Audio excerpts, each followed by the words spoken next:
Future Sean here. And Future Sean here is with a future interview with future Commissioner Kevin. How's it going, John? Cool. Anyway, last time I haven't heard from you in a while. Last time we heard from you on the show, it was the Goodbye VJ special. It was right before he moved to Nashville. And you were moving as well. Where'd you move to? I moved to La Follette. How'd that go? It went well. So tell us what happened on your journey to La Follette. There really just wasn't anything. The religion what? No, I said there wasn't anything special. Oh. Well, you moved with your mom, right? No, she was already living there. Yeah, I know, like, you moved in with her, right? Yes.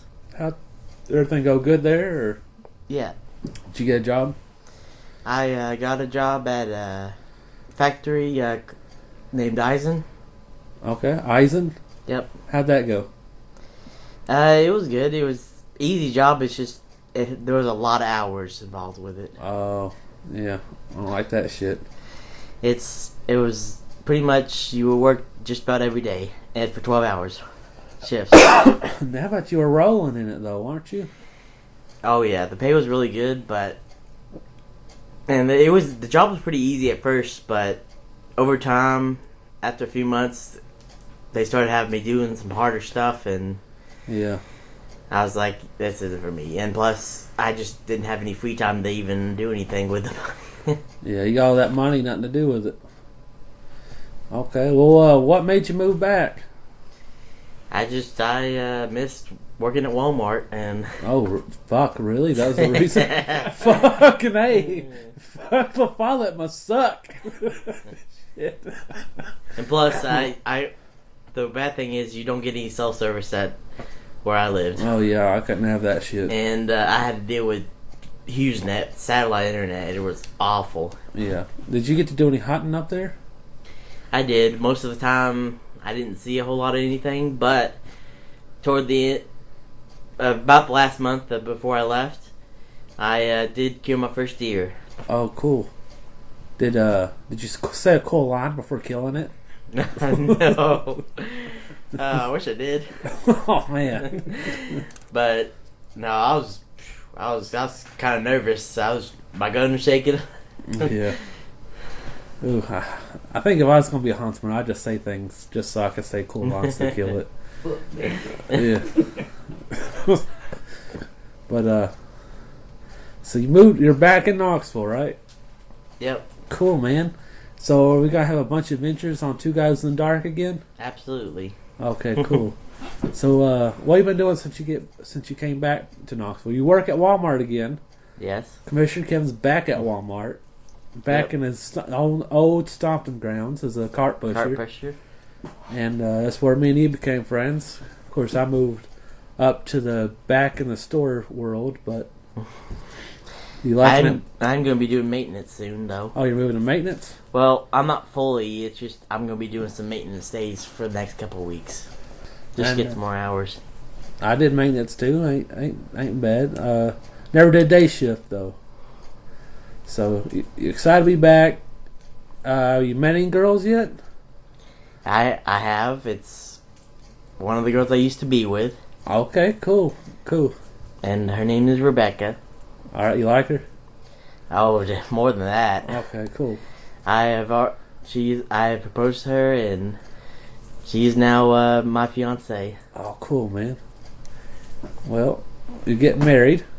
That's good. Commissioner Kevin's been a busy man since we had him on the podcast last. Yep. Damn. Definitely. We're getting married May 30th. Okay, and I'm going to be there, right? Of course you are. Okay, cool. Okay, cool. And I might, hey, who knows, maybe I filmed a wedding for the channel before. If you ever go on my channel, Wyatt's Wedding. Beautiful wedding. I filmed it. The whole thing. I was up there, right up at the altar with them, filming the whole thing. It was very beautiful. Had beautiful music. Awesome editing job, too. That's me. So, if you need the services of your boy Captain Cool, you can live that. You can cherish that memory forever on my YouTube channel. I'm definitely thinking about it. Okay. There also might be a director's cut where VJ doesn't get an invite and he's all butthurt about it. So you moved to Follett, back in Knoxville. You're getting married. Are you?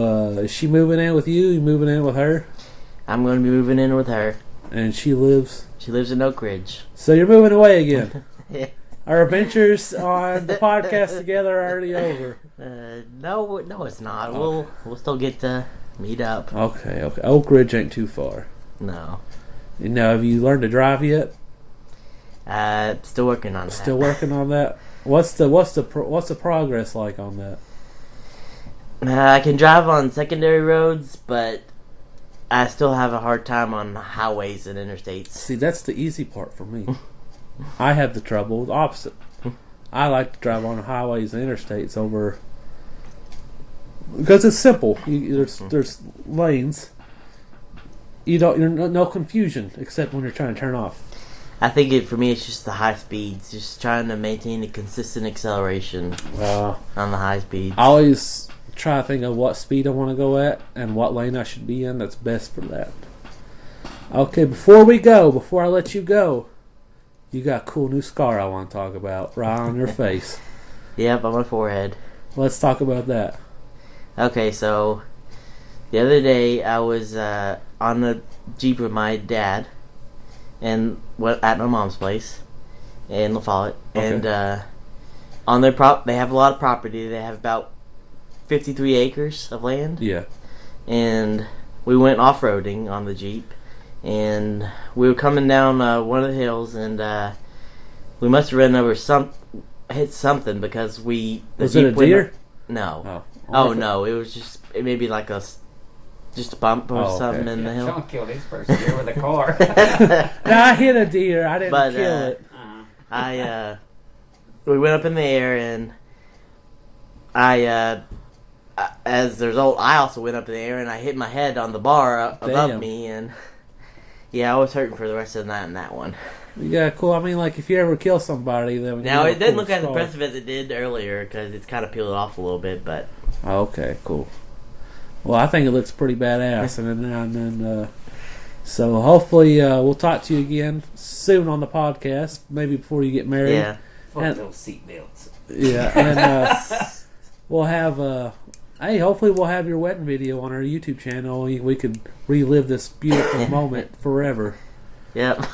All right, and I'll see you later, Commissioner Kevin. See you, Sean. Welcome to a special WWE Special Edition episode of Two Guys in the Dark. Two Guys in the Dark.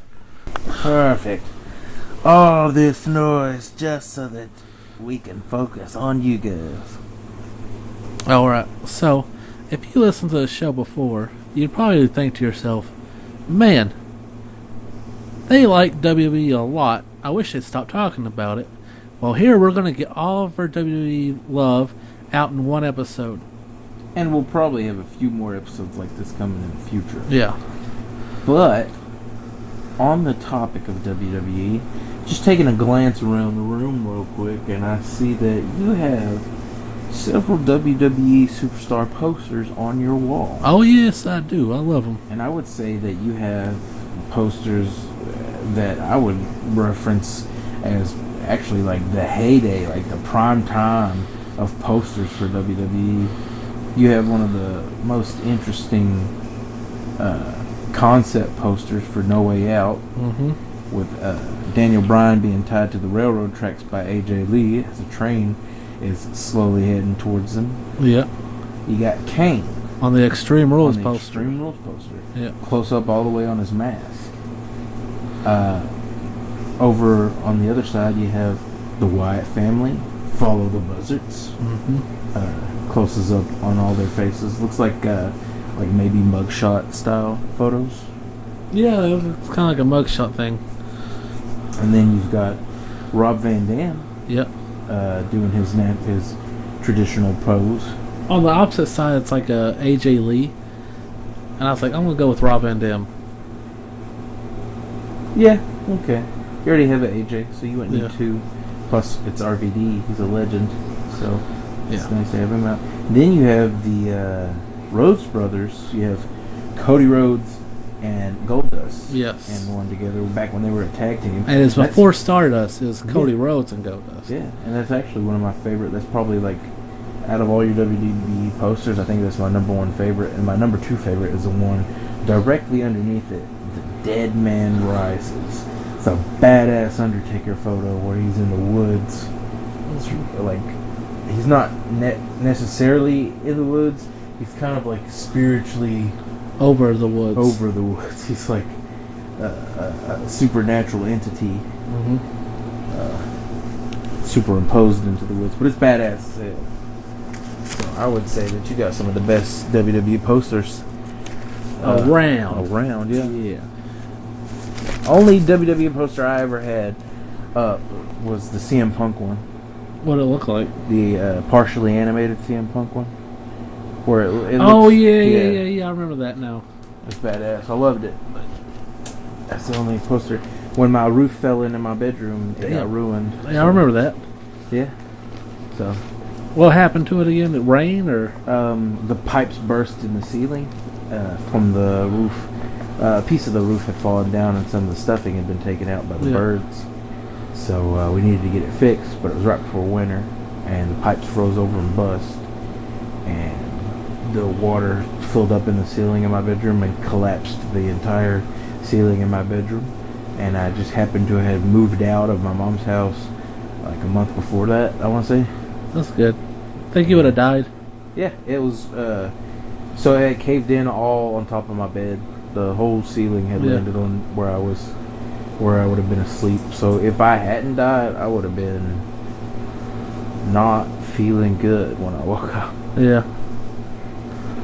Plus my animals would have been there too, and they could have gotten hurt.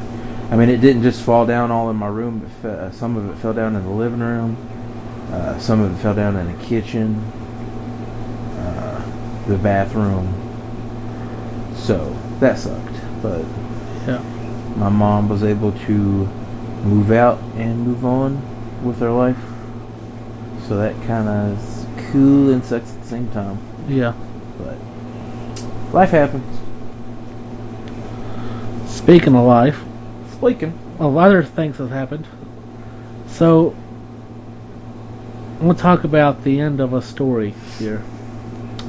As you guys know, I am AP at Walmart, which stands for Asset Protection. Last couple months, I was standing at a back door, just guarding receiving. Walking around, grabbing girls' asses and protecting them. No, I wish that was my job, but I just stood at the door letting people in and out for a remodel. But I came back to AP and worked for a little bit, and then my boss got a new boss. And apparently the new rule, I can't have relatives in the store, or I can't be dating anybody in the store. And my mom works there, so they had to kick me out of AP. So they kick you out of AP, but your mother works overnights now. Yeah. Is there no way you can go back to AP? It wouldn't matter. She's in the store. That's kind of silly. It's stupid. Even though we wouldn't be working on the same shift, I can't. Even though she's a supervisor, and she can work with me for 4 hours my shift. Makes no fucking sense, but alright. It's whatever. So now, I got a new job, and it's called DSD, where I'm at the back. I open the doors, and I let in vendors. So basically, I'm back with my door that I love so much that I guarded for months. And I'm back with it. And I let in vendors, I count the freight and all that. And I sign a bunch of paperwork. That sounds easy enough. Yeah, I also got to do Cap 1 on the side, which makes it to a point where I want to quit. Because I got 2 jobs in one. What exactly is Cap 1?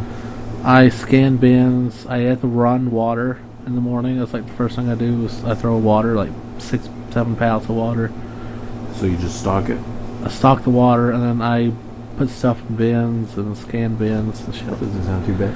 Yeah, but I don't know. I like doing DST. I don't want to. I worked there for 6 years. I get it. You want the easy job. You want the easier. You just want the easy parts and not have to do extra stuff. I get it. Because at my job, I just want to start in the freezer when I'm there and work on the freezer alone. Right. But I always have to do other stuff before I can even go to the freezer. So I get it.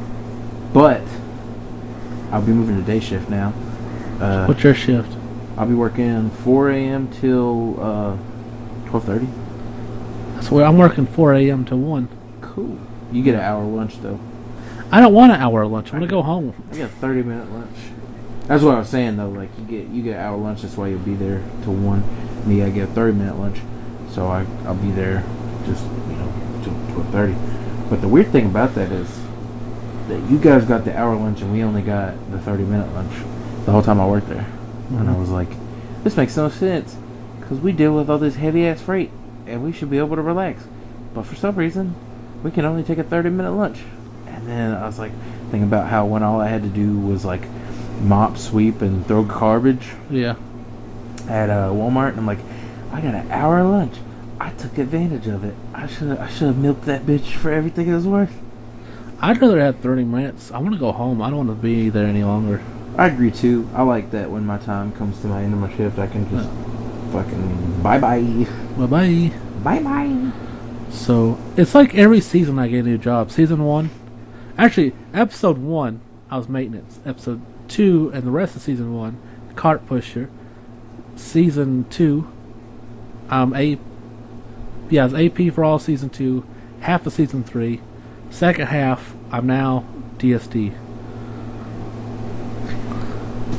Similar to me, I think. Right? Oh, yeah? Because season 1, I was working at UT on the very first episode, right? Yeah. That started back at Sam's Club. On episode 2? Episode 2 went to overnights. And worked the freezer in one place, then worked the freezer in a different place, a different, So technically, I'm still working the freezer all 3 times, but like different places and now different times. Okay. So it's changing, just not as much or as viciously as yours. But we're moving up in the world, right? Kinda. Not really. AP and my job pays the same, so really, I don't think I moved up. My job's more important, but it is what it is, I guess. Yeah. Maybe one day they'll pay us as much as we deserve. $1 million. I wish. Nah, they know we stopped coming back to work. I don't know. $1 million? Just for like a day? They just give us $1 million. I'd stop working there. I'd go find a different job. Why? If they gave me, you pay me too much. Bye bye. No, they give me $1 million, and then it's like all they give you. Oh, so they give you $1 million, which is more than you make in your lifetime. I want to say, yeah, working there. But I thought it's like $1 million 2 weeks or like a day or no, it's just $1 million. They never pay you a weekly paycheck or a bi-weekly paycheck. They just give you $1 million. Now, I'm saying I would take it and I would just leave. Thanks for the money. Gonna go work at Subway 2 days a week. Why though? Why not? Sure, you have $1 million. Why would I go work at Subway? Yeah. So I just still have some income coming in. But I want to go to Subway. I would start a job at Subway. Also, while making investments and trying to build up my money, the fantastical way of investment banking, and then if that went well for me, yay! Once I hit like $6 million, I wouldn't need another job ever again. I just buy a nice house and retire young.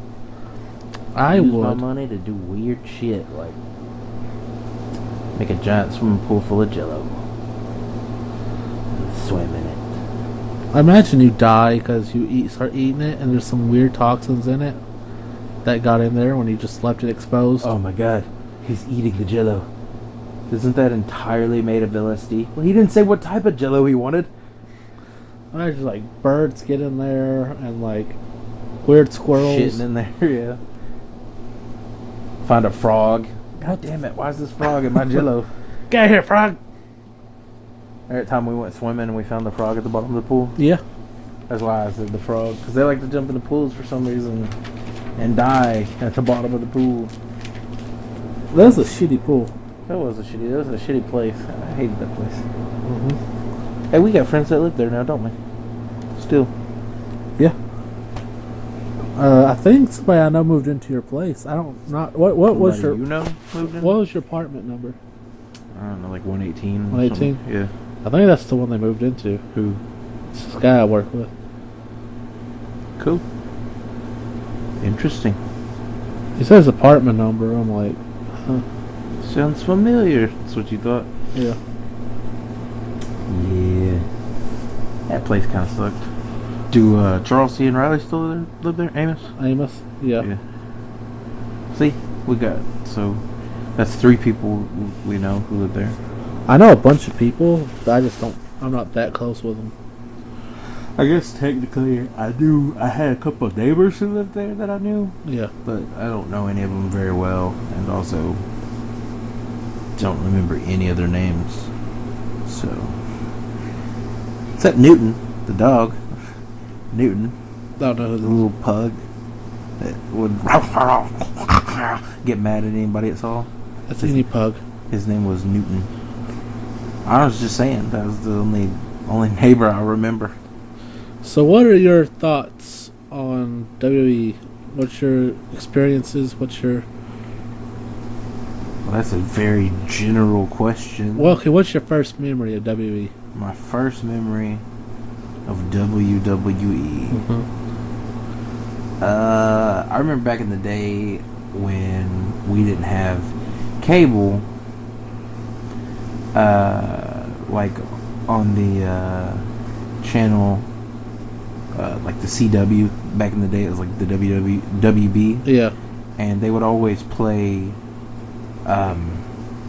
Monday Night Raw recaps on like the weekends, on like Saturdays, late in the afternoon. Yeah. And so I would watch the recaps that would show you what was going on in the WWE. Usually it was like Jonathan Coachman was hosting it. I remember this. And but I never got the signal in very well, so I could never fully watch it. I remember my childhood sucked for the most part. Yeah. Never had cable, never had. Unless your mom was like not allowing you to do anything cool. Lived in a trailer, watched VHSs over and over again, because didn't have anything else to watch. Although I did watch through Dragon Ball Z like 30 something times in my lifetime. Yeah. Because this is like the best thing we had to rewatch over and over again. So Gucci. But yeah, those are some of the earliest memories I have of WWE.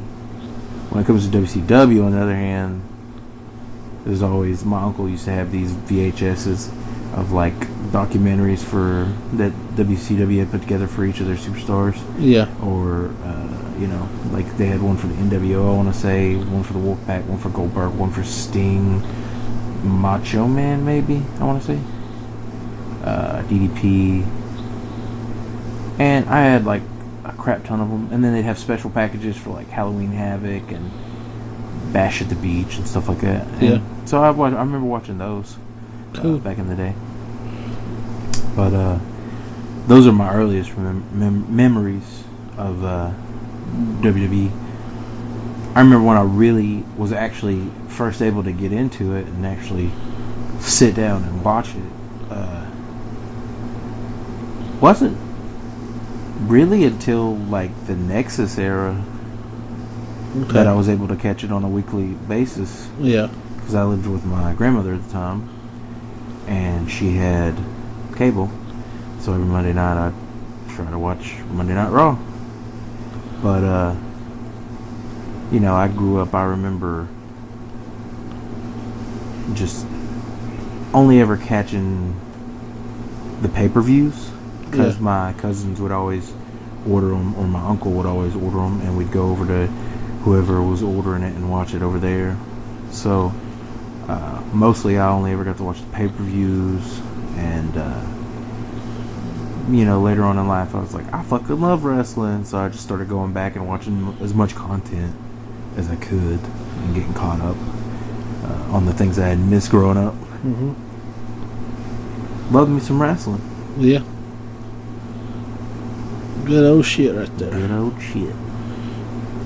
Best stuff happened when I was too young and dumb to know what was going on. Like I was gonna say yesterday. Well, I was gonna say first appearance of Kane. Way too young. Way too young. See, I never watched WCW. Really, like we always watched WWE, and it was always on when I was a kid. And we watched. I remember watching like every Royal Rumble and most of the WrestleManias, and I really wouldn't watch it until I got older. Yeah. And then like around 2009 or 10, I think we watched. It's back when Raw. That was another thing too. Is when we used to go to Buffalo Wild Wings. Well, that was later.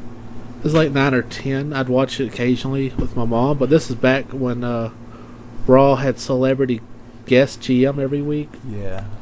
And then when I think 2011, they ordered the Royal Rumble. My parents ordered Royal Rumble pay-per-view, and some reason Booker T came out, and I was like, "This shit is amazing." And then like after that, I watched it like every day. I went like 4 or 5 years straight without missing Raw or SmackDown, and without missing a pay-per-view. I remember that. And you motherfuckers spent like so much money on them pay-per-views. Well, I didn't. My parents did, but well, yeah. We after a while, like we'd go to Buffalo Wild Wings. We used to take you and we'd go watch pay-per-views there, and then end up spending just the same amount of money that you would have bought because you just damn it. Why do we bring the fat one? Buffalo Wild Wings wasn't like my mom was going to give me any money to go. Yeah, she was always broke. My dad was always broke, and if they weren't broke, they were borrowing money from me. Hey VJ, we heard you had money. No, I thought what you hear this. I don't even have a job. What are you talking about? But me and you've been watching it. I think I've been watching it pretty consistently. I've been watching it more consistently than you, I think. Yeah, well, I mean, like since 2011. But like there are time periods where I'll have the drought where I'm like, I can't watch this. I have to take a break. But then there's periods where I'm like watching everything I can. The times where you're just sitting there and you're like, why are you doing this, WWE? Why? Yeah. Then you take a little break. Then you come back and it feels fresh and new again because you missed out on them doing the rematches 30 times. I kind of like though when I come back and it's like, whoa, what's happening? I've missed so much, but you really don't miss a lot. Yeah. But like it feels like oh man, who's this? And whoa, he's new. Shiny new shoes. Why do they hate each other? What? They were best buds. Like, and as far as I know, they didn't even know each other. Yeah. So, first, we want to do our first segment, which is Video of the Week. Did I do a good job this week? It was decent. It wasn't bad. So this week, I found this new video. It's WWE Game Night, and it's Super Troopers versus the Canadian wrestlers. You got Sami Zayn, Ty Dillinger, Renee Young's there too, Tyler Breeze, and who else was there? Fandango with question marks around his head because they didn't know if he was Canadian, I guess. Heath Slater. He was the host. The referee from the one who screwed over Baron Corbin twice now. Hell yeah. Yeah, it was the same ref. Okay. That's my favorite ref right now because he fucked Baron Corbin 2 times. And you know Baron Corbin's going to have something to say about it tonight. Yeah. And then we have the Super Troopers also. And a game of dodgeball. Super Troopers. Yeah. And I would say in this video they went 1-1. I'm sure there's more games, but they only showed like 2 of them. Yeah. I really liked it. I've never seen Super Troopers 2, but I do like Super Troopers, so I was really happy with it. I was curious though. Yeah. As I watched this, I was like, are the WWE superstars and athletes really this bad at dodgeball? Yeah, they Super Troopers kind of whooped their ass a little bit. And these were like all out of shape, like 40-year-old guys, like 40-plus-year-old actors who portray state troopers who drive around eating donuts and coffee, and yeah, I was like, wow. WWE's not very good at dodgeball. Surprise. But if you want to check this out, don't go to YouTube. Go straight to us. We're at Guys in the Dark on Facebook. Make sure to like us, follow us. You can see all our other videos of the week. Plus, all our other videos will be up there on Facebook at Two Guys in the Dark on Facebook. Yeah, they're Captain Cool Quiz Show. Captain Cool Show. This is VJ's favorite segment, where he has a chance to win a prize if he gets enough questions right. Yes, sir. Do you think you can get the questions right? I hope I can get the questions right. This is a WWE related quiz. I'd like to think that I know enough about WWE. Let's hope so. Alright, question number 1. Shinsuke Nakamura. Who was the only 2 wrestlers who ever wrestled in the Ambrose Asylum? Chris Jericho and Dean Ambrose. Correct. Question number 2. Who won the first Mae Young Classic? Was it Kairi Sane? Correct. Yes. Number 3. Which 3 wrestlers has Undertaker fought at least twice at WrestleMania? Shawn Michaels. Yeah. Triple H. Correct. And one more. I'm trying to remember if the last person went under different personas when he fought him. Somebody I can't think of. Like, you know what I'm saying? I want to say... How many guesses do I get? I'll give you 2. Okay, Shane McMahon. Nope. Okay. That's a waste. That was a waste. I remember he fought him just a few years ago, but I couldn't remember if he fought him as a part of a team. And I know he fought A-Train and Big Show, I want to say. Now I gotta look through his history. Let's see. You sit there and think about every one of them. You're going to figure it out really quick. Yeah. That's what I'm trying to do, is think about every one of them. Surrender? Huh? You surrender? I'm thinking. Do you have an idea?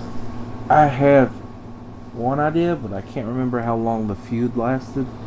Because they fought 3 times, but I can't remember if the last time they fought was at Mania. I want to say they fought at Mania, then they fought at SummerSlam.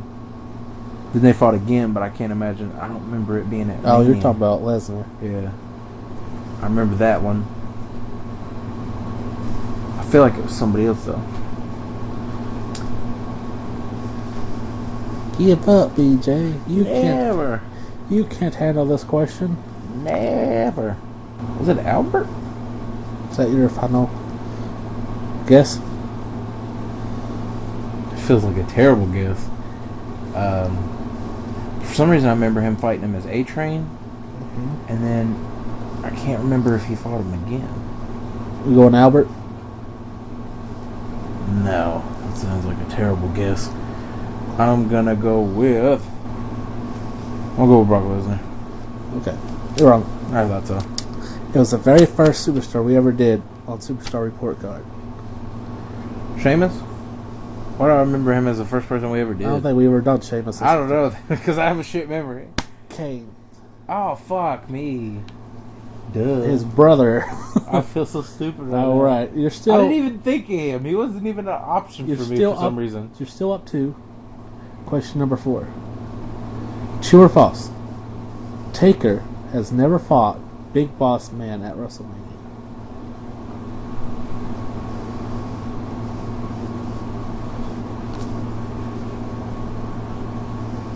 False. Oh, wait. Let me rethink of that question, because I think I said the wrong thing. Taker has... true. Taker has never fought Big Boss Man at WrestleMania. True. It's false. It's false. Okay. He has fought Big Boss Man. All right, so you got 2 questions. What match did he fight him in? Oh, fuck, that was the Hell in a Cell, right? Where he strung him up? I think that's the one where he hung him. Yeah. Yeah. Fuck me. I knew that, too. So you got 2 more. You got to get both of these right to win. Which 3 wrestlers have starred in a 12 rounds movie? Randy Orton, John Cena, Dean Ambrose. Correct. Last question. All the marbles. Win or lose depends right here. Which WWE icon, might be a Hall of Famer, I don't know. WWE icon played a Nintendo character. Which WWE icon has played Played a Nintendo character? Played a Nintendo character. Like the voice of a Nintendo character? Or? Who knows? I don't fucking know. The question's phrased weird. Well, which character? Like played like a character in a video game? What are we talking about here? They played a Nintendo character, like in well, yeah, but like dressed up as a Nintendo character in a movie. In Nintendo canon. I don't know if it's canon or not, but that's. I don't know if it's canon, but it is Nintendo licensed, Nintendo approved. Okay. Which WWE icon played a Nintendo character? WWE icon played a Nintendo character. All the marbles here. You got a prize waiting on this. Was it a character in Wreck-It Ralph? Who knows? I don't know. I'm gonna go with someone completely Random. Yeah, let's just go with John Cena. Santino Marella. Santino Marella? No. Are Are you going with John Cena? Yeah, John Cena. Nope.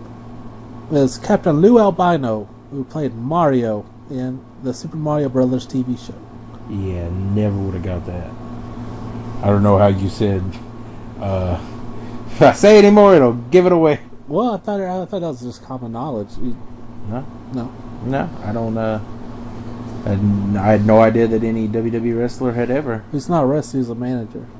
Well, I had no idea that anybody had ever. He might have wrestled back in the over. day, but like, yeah.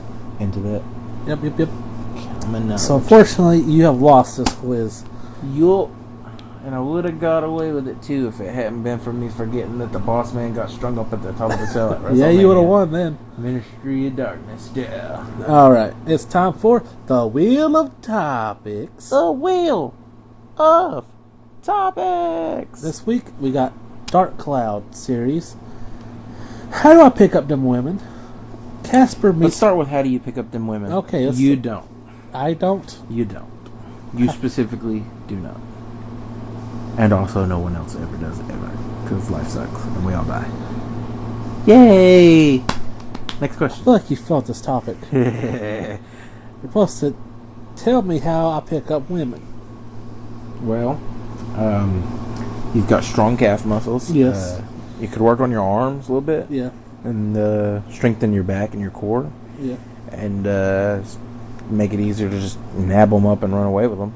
Well, see, I wish we could go back to caveman style, where you could just hit a bitch upside the head of a log and drag her to your cave, and she's yours. Oh, rape. Okay. Yeah. No. That's what you.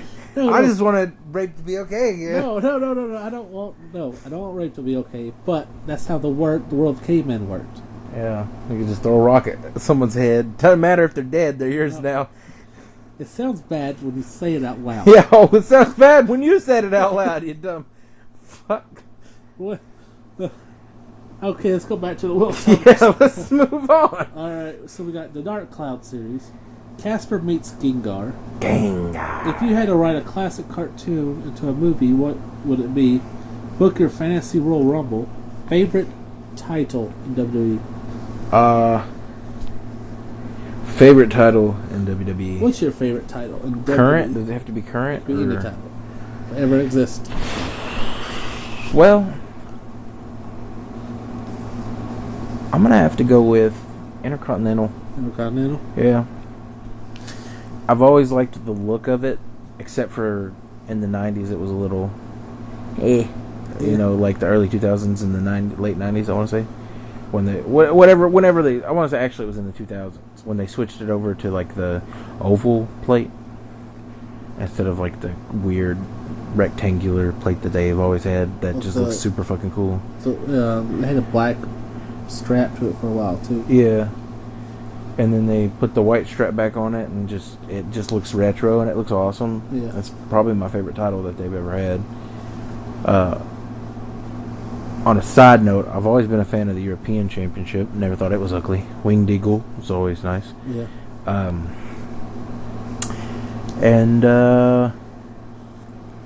Other than that, I guess if I had to pick a current championship that I think looks the best, it would have to be the United Kingdom Yeah, that Championship. was pretty It's cool. pretty fucking awesome. Yeah. The rest of their titles are kind of looking ridiculous. Like the 24/7 and the Cruiserweight, I don't like very much. Their tag team titles don't look very good. Yeah. I just don't know where they're going. Like, it's mainly branding, you can see, because both tag team titles, or they match the ropes of whatever show they're on. Plus the Cruiserweight Championship matches the ropes of its show. Mm-hmm. So I guess it's just branding. But then the 24/7 Championship is green. And so interesting. But yeah. Alright. Dark Cloud series, Casper meets Gengar movie. If you had to write a classic cartoon into a movie, what show would you pick? Book your fantasy Royal Rumble. Let's do Gengar meets Casper. Alright, so if you had to write a movie about Casper and Gengar meeting, how would you write it? I would have the movie be all about Casper. Yep.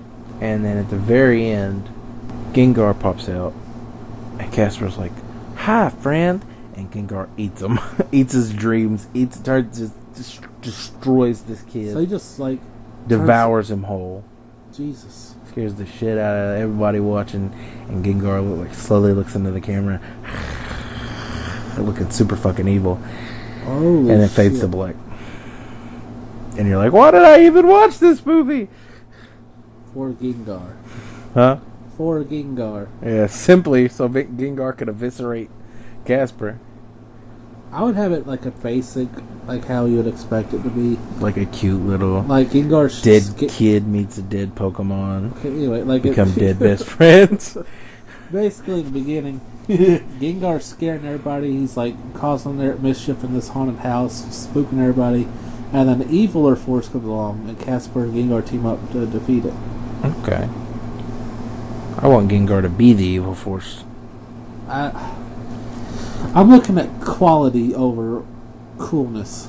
Yeah, alright, I guess. Okay, so if you had to write a classic cartoon into a movie, what would it be? Book your fantasy Royal Rumble. If I had to write a classic cartoon into a movie, what would it be? Yes, what would Wacky motherfucking Racist. Hell yeah. And it would be awesome. And there'd be... there's an actor in my head, I can't think of his name, who would be perfect to play Dick Dastardly. Oh. I don't know why, but like as I was thinking of the actor I was thinking of, I randomly was like, no, not that guy. I'm gonna have Steve Carell play Dick Dastardly. I was thinking of the dude from The Simpsons who's in like all those kid movies. The guy who plays Mo.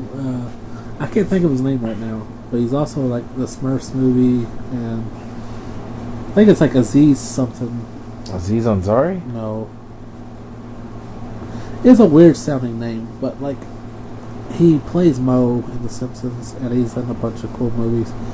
He kind of looks like Dick Dastardly. He has the voice skills to play Dick Dastardly. He'd be perfect. And then we'd have to get a cute like CGI dog to play Muttley. Yeah, it'd be great. That's a very good choice. I would do, of course, Scooby-Doo. So, Oh yeah, but they did that already. So I'd do it better. All right. I'd do it better. Even though I really like the Scooby-Doo live-action movies, and a lot of people hate them. I don't, but they don't know as much as I do. So I think my opinion's better. So let's book our fantasy Royal Rumble. Now I'm gonna say like any time frame, so any wrestler from any generation. Who's gonna be in it? Who's gonna win? Where's some cool spots? What's happening? Well, if I did book a Royal Rumble, I'd have Jericho win because I always wanted to see him win a Royal Rumble. Good pick. If I booked one, so I'd have him win. But I think I would just go ahead and just put like all my favorite powerhouses in there. Yeah. Just stack up the odds to make it look like Jericho could never win this match. So you'd have Undertaker, Brock Lesnar, Goldberg, fucking The Rock, Big Show, Braun, Some Cold. Kane, Stone Cold, Ultimate Warrior, Sid Justice, or Vicious, whichever one you want to go with. Yeah. Hulk Hogan in his peak, Macho Man in his prime. Damn, actually, if Macho Man was in his prime, I'd want him to win. Now that I think about it, God, that'd be the best Royal Rumble ever. All these prime characters. Macho Man win. Jericho prime. Ric Flair in his prime. God, it'd be awesome. Hell yeah, it would. I think with me, right over here, I have Andre win it. Andre the Giant. Mm-hmm. Yeah. Let him be undefeated. Well, he's lost at Royal Rumbles before. He's lost several times before. Yeah. Especially in the WWE. They just don't want you to know. Yeah. Undefeated. Undefeated. Undefeated. If he was his manager, is that what you're going to do? That's Bianca Belair on that? NXT. The girl. Oh, the girl with the hair? Hair whip. She's from Knoxville. I know. Yeah. I watch NXT. Yeah, I see them. I hear them say that every time. Okay. From Knoxville, Tennessee, Bianca Belair. Let's see. Undefeated. Undefeated. So that's it for World Topics. It's now time to move on until... Actually, she's probably not even still undefeated anymore. I wanted to start watching NXT, so I went back to I went back like 3 or 4 seasons. Started rewatching my way back up. I've seen her lose before. Yeah. So, well, the part that I'm in right now, she's just been doing her undefeated thing. I love it. I love it. I love her as a heel. It's great. she was in my Young Classic too. I believe it. Alright, it's now time to do pay-per-view report cards. And we got 3 We've been saving them up just for this episode. Saving them. So first up, we got Money in the Bank 2019. Don't lick my damn recorder. The Flavor Saver. We got Money in the Bank 2019. Overall, let's see. I'll give it a 4 out of 10. Well, we grade these like a report card. Oh yeah, that's right. It's been a minute. C for me. Yeah, that's right. I forgot. It's been a minute. So yeah, I'm gonna have to give it a C minus. C minus. Yeah. Okay. The overall outcome was a huge letdown. Huge letdown. But especially for anybody in the match. Some cool moments. And then everybody who's been buried after that match. There's some cool moments. Like Naomi came out dressed as Bumblebee from Teen Titans. That was cool. That was cool as fuck. I agree with that. I also had Bumblebee's first appearance in the comic book. Also another cool thing. So there's also a little cool memory thing. Huh? Yeah. Ching. Next. Okay. My notes just keep going on about how I had Bumblebee's first appearance. Okay. I'm so cool. Look at me. Na na na na na na. What'd you? It literally just goes na na na na na na na na na. What'd you think of Bayley winning the women's Money in the Bank? Not who I would have picked. I was okay with it. I was just saying, you asked what I thought. Let me finish. Oh, Jerk. Not who I would have picked. Because she had just been moved to SmackDown. And I did feel as though she could have, went ahead and turned heel, really. Yeah. And just solidified her character as a heel run. And, which would have been nice. But now she's kind of almost playing the same character as Becky, but not as well. You know what I mean? Yeah. But I would have just had her turn completely heel and go on a tear on SmackDown, and then, because she can win matches, plus you could have her cheat and still win if she had to cheat to win to get there. Yeah. And then they could run the story of she's betraying her character, she's betraying who she is, all that shit. And then after all that, you could have slapped a title on her, let her run the Divas division on SmackDown for a little while instead of this crazy shit they're doing with the wild card. But I think I would have gave one of the other upstarts an opportunity, like Mandy Rose or Dana Brooke, the people who, Those were the two I thought the least could win it, but still, or Nikki Cross. But you know, can't always get what you want. Nope. And then Ember Moon, who they're just like doing nothing with right now. I mean, they're doing something with her, but it's just garbage. Yeah, maybe they just don't. Or have Carmella win a second time. The only person to ever win them.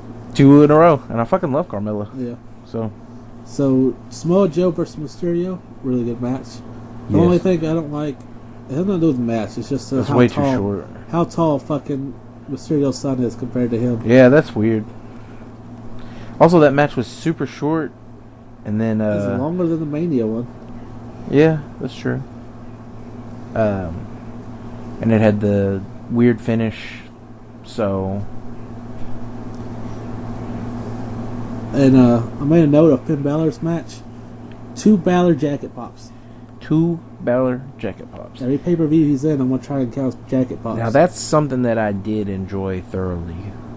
Andrade and Balor's back and forth in that match was probably the best. Is that one that... And then Finn Balor just... Huh? Is that the next pay-per-view? No.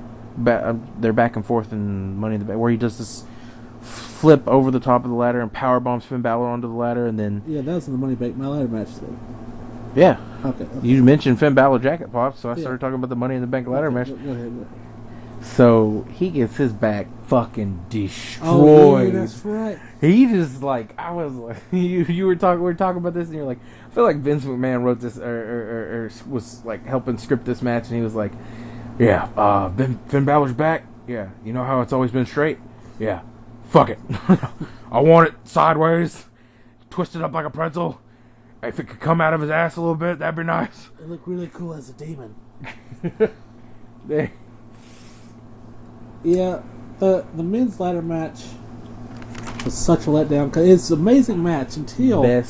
Best match of the night until the end. Ruined it. Brock Lesnar came out and won. Did not. Do you have the rest of the match card written down? AJ versus Seth was there.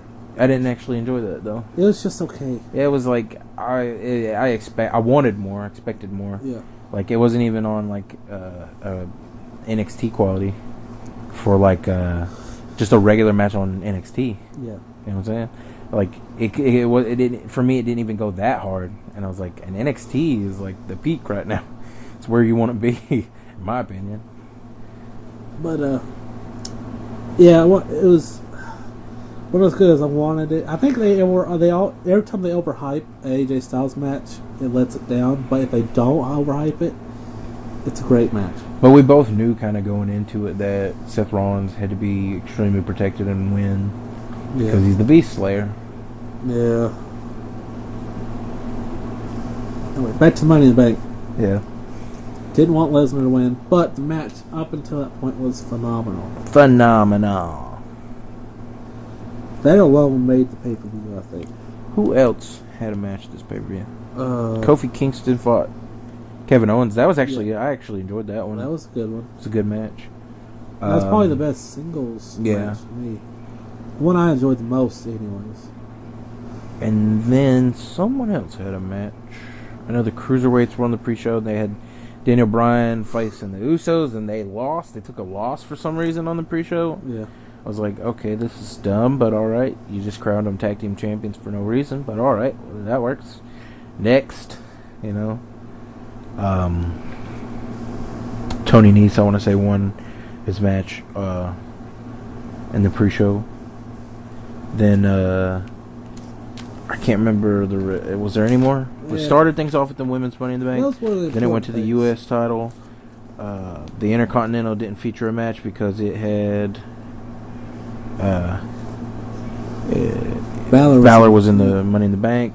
Then the Raw Tag Team Champions were not even on TV at the time because it was Ryder and Hawkins, and you know how WWE feels about them. Yeah. Women's Championship matches, there was 2 of them. It was Becky Two Belts had to face off against Lacey Evans. And beat her. And that match was okay, but you know, for me to watch it, I was thinking this needs to be short and sweet. not necessarily conclusive for the rivalry, Yeah. but it needs to be short and sweet. And it was longer than I wanted it to go on because in my own opinion, I was like, they have these superstars, but they know that, Charlotte and Becky can put on a clinic in the ring together. They do really good matches. Yeah. So I was like, they'll move past this quickly, get to the Charlotte match, and make that the best match of the night, is what I really thought it was going to be the best match of the night.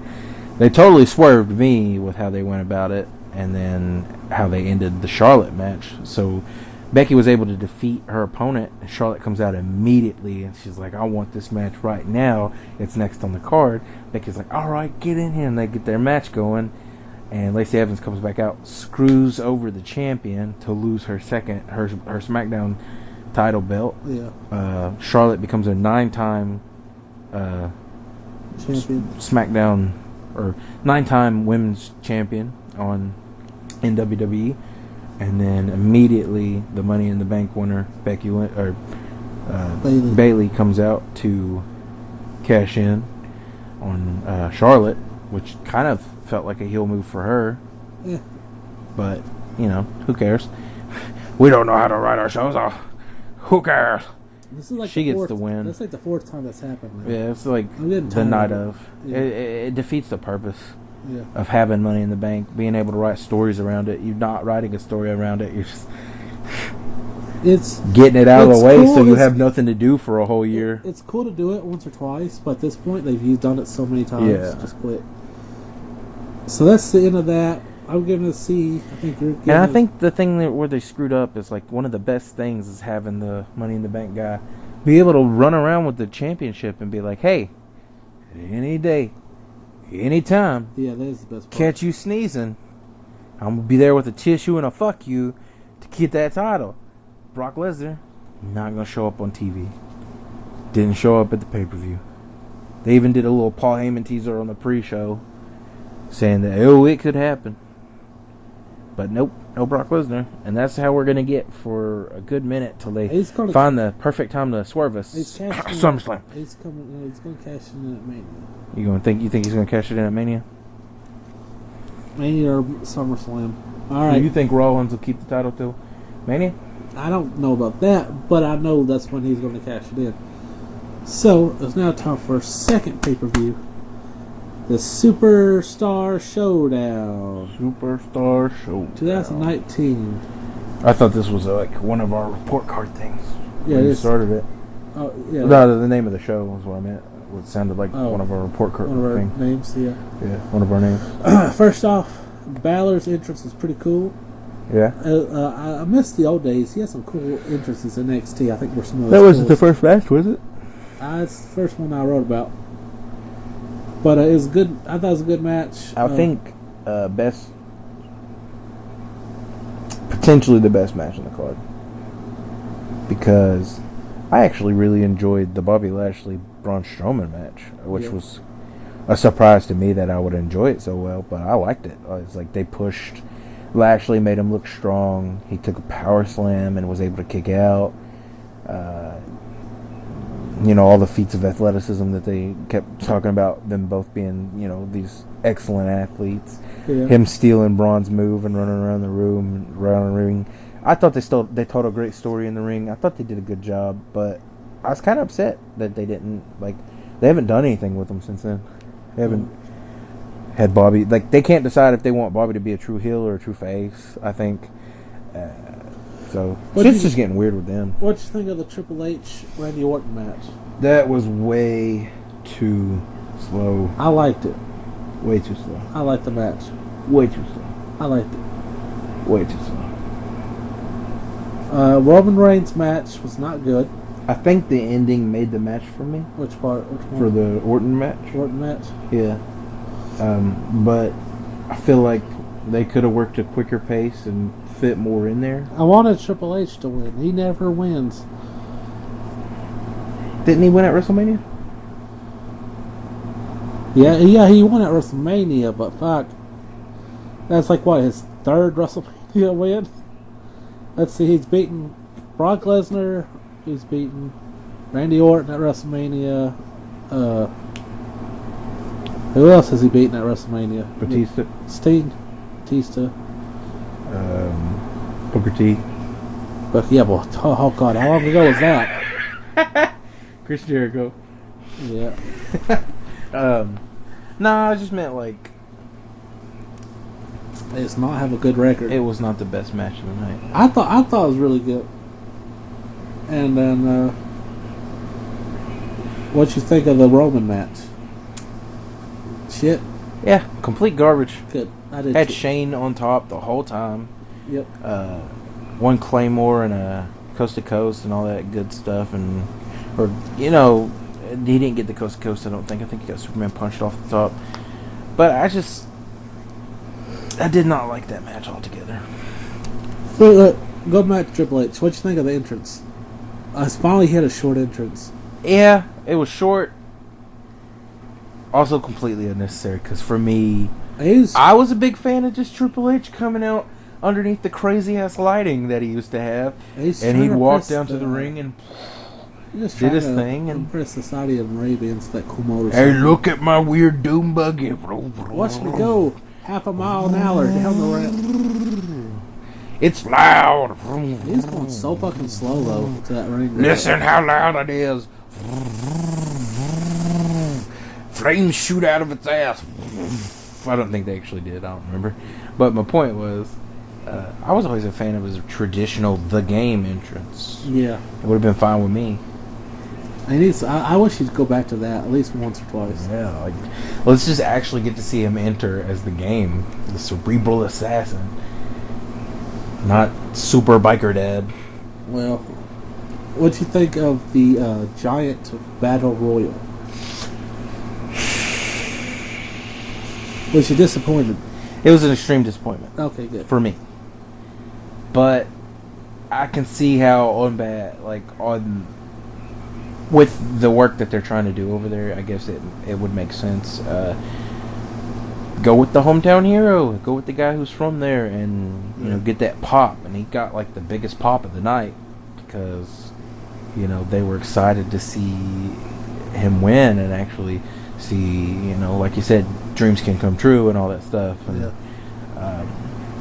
so I think they made the best decision in that situation, especially since otherwise you would have got like 50 points or like however many points, like 20 points.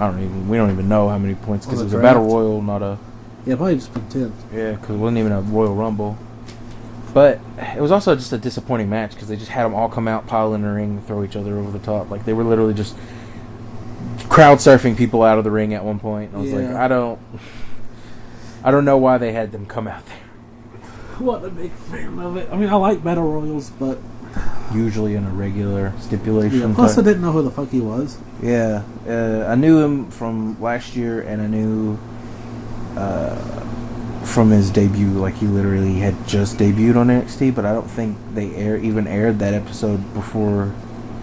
Either they didn't air it before the Saudi Arabia thing, or it had just aired and I didn't get to watch it before the Saudi Arabia. Lie. I thought it was Mustafa Ali for like half of it. I did. I really did too. I was like, that's weird. But as soon as I found out it was Mansoor, and I was like, well, it makes sense. This is probably the best decision that they've made all night. Yeah. But yeah, it was kind of a letdown because the way they wanted you to think that it was like a real big deal building up to it, and then they didn't flesh out any actual details of the match beforehand. So I was like, this is what did the winner going into it. I was like, this is a throwaway match. They got recognition. They didn't get a title. They didn't get a trophy. I don't think. Did they give him a trophy? I don't think they gave him a trophy. So no. It's just a quote unquote prestige thing, and so I was kind of like, well, this kind of just feels like a throwaway. Like,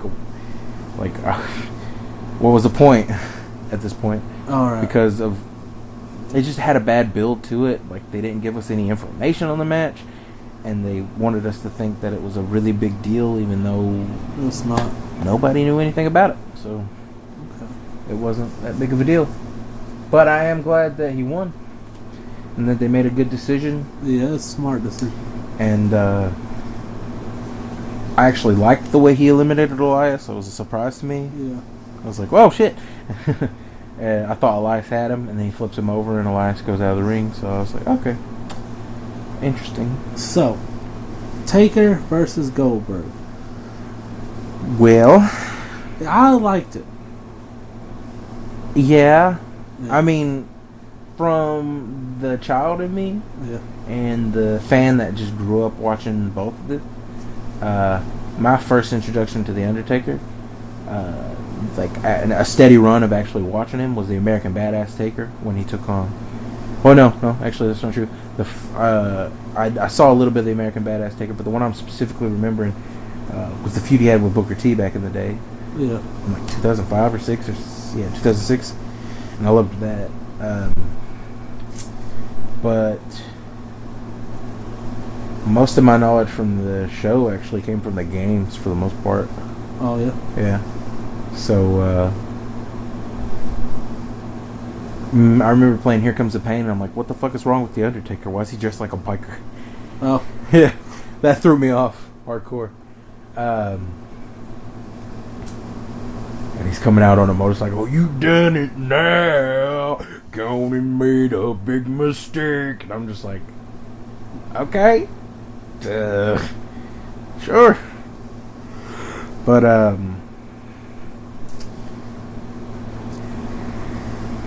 for the match and the nostalgia, I was really pumped and excited. Yeah. Watching the match, there was a lot of botches. A lot of people got hurt. There was a lot of blood. Yeah. I thought it was a good match until they started fucking up at the end. Was that Undertaker or Goldberg fucking? They let Goldberg fucking up. Undertaker fucked up first. He tombstoned Goldberg, I want to say. The first tombstone he did to Goldberg is when he got a concussion. Goldberg did? Yeah. I want to say it was a tombstone.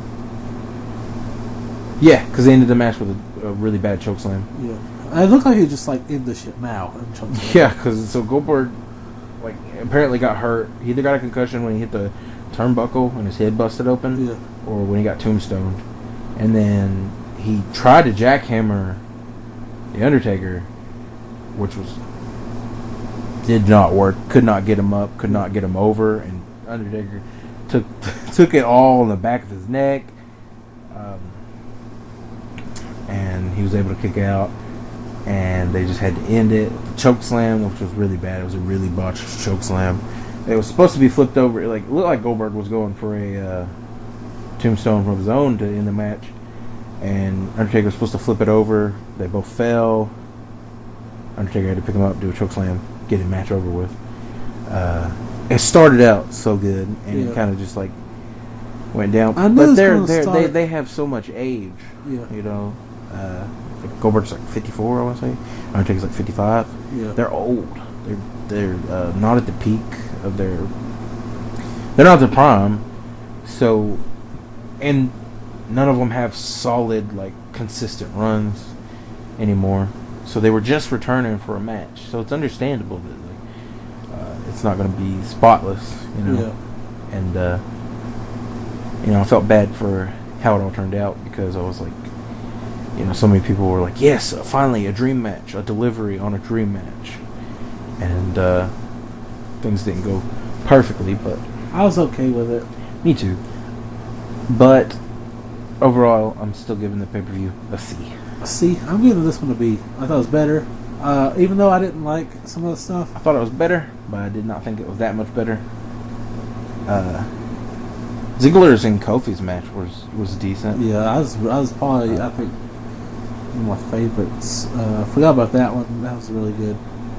And my favorite match of the night was Andrade versus Balor or Ziggler versus Dolph. Ziggler versus Kofi, or Braun versus Roddy. Because those three matches were my favorite. For some reason, my favorite was the Triple H Randy Orton. And then from there, it was Goldberg, then Triple H, Randy Orton. Alright, so we're going to move on to the last pay-per-view. Also, there were no women on this show because it's Saudi Arabia. Yeah. Well, I was alright with that. It is what it is. They're racist down there. Or I mean, sexist. it would be discrimination, but Dickheads. You know. Alright, so now it's time for the last pay-per-view. It's WWE, what's it called? Stomping Super Boots? Grounds. Stomping Grounds. Super Boots! Stomping Grounds sounds Oh, like something tells me we're going to see a lot of super kicks. Well, I mean, you don't see that on any pay-per-view, so. Yeah, every pay-per-view. Any match card that features the Usos, Dolph Ziggler, Kevin Owens, Shawn Michaels. I'm just thinking of Shelton Benjamin, people who just, pull out super kick constantly, one after the other. I hope this isn't an ongoing pay-per-view. I don't like the name. I don't like the tagline. Kick ass and take names. Like it was the most original thing they could come up with. Let's see. We just watched this one last night, so this one's the most freshest in our brains. Is it? I think so. I just kidding. Of course it was. So we We'll start things off with the kickoff. pre-show. Yeah. I thought Daniel Bryan gave the coolest promo leading into their match. And then the cruiserweight match on the pre-show. Really good. If I were you and I was going to watch this pay-per-view, I would go back and watch the pre-show because for that promo and that match, triple threat.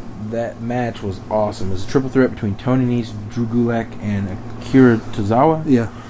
And it was such a good match. It was actually my second favorite match of the entire night. Which is a surprise, if it's a surprise to all of you. It was my second favorite match of the night, which you wouldn't expect. And it also featured a title change. Yeah. The second match of the night to feature a title change. But specifically, Drew Gulak picked up the Cruiserweight Championship off of Tony Nese. Yeah. And that's exactly what I wanted. It was what I was telling Sean when we were watching the match. He's like, who are you going for? I'm like, dude, Drew Gulak's new persona, his darker character. I just want him, if he can't win it tonight, I want him to go out strong. See, I like Tozawa, though. I mean, I like all three of them, but I like character-wise. Yeah. Gulak's character right now is just, I think he's going to be beast. And I'm actually looking forward to going to see 205 Live, watching it and seeing where he's going to go, what he's going to say, what he's going to do now that he's got that title. He's top guy. All right. Well, we started the pay-per-view off with the Becky Lynch match versus Lacey Evans. I actually remember asking you before the match started. I was like, "Are we going to start the match with the pay-per-view with the Becky Lynch match?" And it shows her heading to the ring, and they're like, "We're starting the pay-per-view off with the Becky Lynch, the champ, versus Lacey Evans." And I was like, "Oh yeah, we are going to start the pay-per-view that way." And the match was a good match. I mean, it was all right. It was a rematch, and it was okay. It was just okay. It wasn't better. It wasn't that much worse. It was okay. It was just. Now, is this? How many pay-per-views have we gone without an Iconics match? WrestleMania was the last time they had a match. Pay-per-view? It's the last time they that's when they won the titles. It's the last time they've had a tag team match to defend the titles. They haven't defended the titles a single time since then. Really? Yeah. That was actually right before this pay-per-view on SmackDown. They called. That's right, on SmackDown. Called her out about it. Yeah. So in Tokyo, they're going to have a match. Kairi Sane and Asuka versus... Who are just on your roster, are they not? They're on my team. Well, I hope they lose, and I never say that about Asuka. I mean, it's Kairi Sane and Asuka. I don't want them to ever lose. They're my two favorite divas. I'm sorry. I still do that. I shouldn't do that. They're my two favorite superstars in the women's division. Yeah. I got to get used to not saying divas. It's been... Hey, that's a lot. I've been going back through and watching old episodes of Raw, so it's hard to not call it the Divas division or the women's championship and stuff like that. But I personally think that they're my two favorite superstars on the women's roster. Yeah. And on either brand. And they have the best moves. They do the best ring work. And that friggin' insane elbow is my favorite fucking move.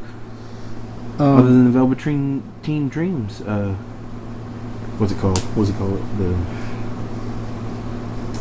What's it called? His elbow drop? Purple Rainmaker. Yeah. Right? Yeah, I think. So. Badass move, though. So. After that, who was next? Wasn't the U.S. title match? Joe versus Ricochet. This is my favorite match. This was my second. No, this was my third favorite match. This is my favorite of the whole pay-per-view. Samoa Joe versus Ricochet.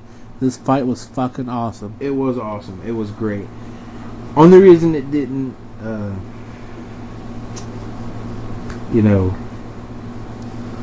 only reason I didn't like it is because Joe lost. Yes, but Ricochet was cool.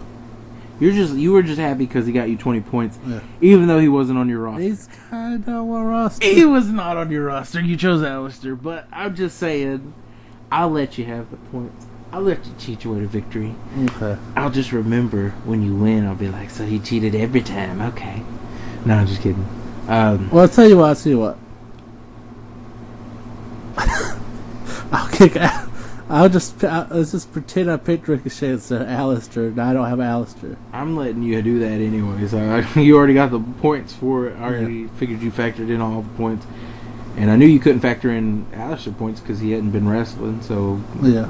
I was like, well, whichever one, doesn't matter. But I was upset that Joe lost simply because, and it was right before the match, I called it. I said, look at this. He's given an amazing promo before the match, shit talking Ricochet. You know what that means? Sean was like, what? I was like, he's going to lose. And sure enough, anytime Samoa Joe gives one of his awesome promos, he loses. I'm like, why? Why do you even bother giving him a microphone? He's like their new Bray Wyatt. They're like, say something cool so that we can undo it with every match that you have. But we'll let McIntyre gets shittiest promos, but then like main event. Yeah, what the hell? But in a not even that good match. But just saying, wasn't Joe versus Ricochet is my favorite match. It was my third favorite. Pay-per-view. It was my third favorite match, but just because I really enjoyed the cruiserweight match, yeah, the pace and everything, and I'd say the paces were similar, but of course, taking that loss after giving such they had two of their best heels lose in one night, and there's no good heels on the roster. Well, they had three of their best heels lose in one night. Because even then they have Baron Corbin. Every singles championship is held by Gulak. Well, I don't. No one. That's a kickoff title. That's a kid show. Shut up. The major single titles are all held by faces, except every tag is held by a heel. Even the women's tag. That is weird. Yeah. So yeah, all the tag team titles are held by heels, and all the singles titles are held by faces. That is. Tells you this is a weird day and age we live in. Tells you what kind of stage they're in. Yeah. What other matches?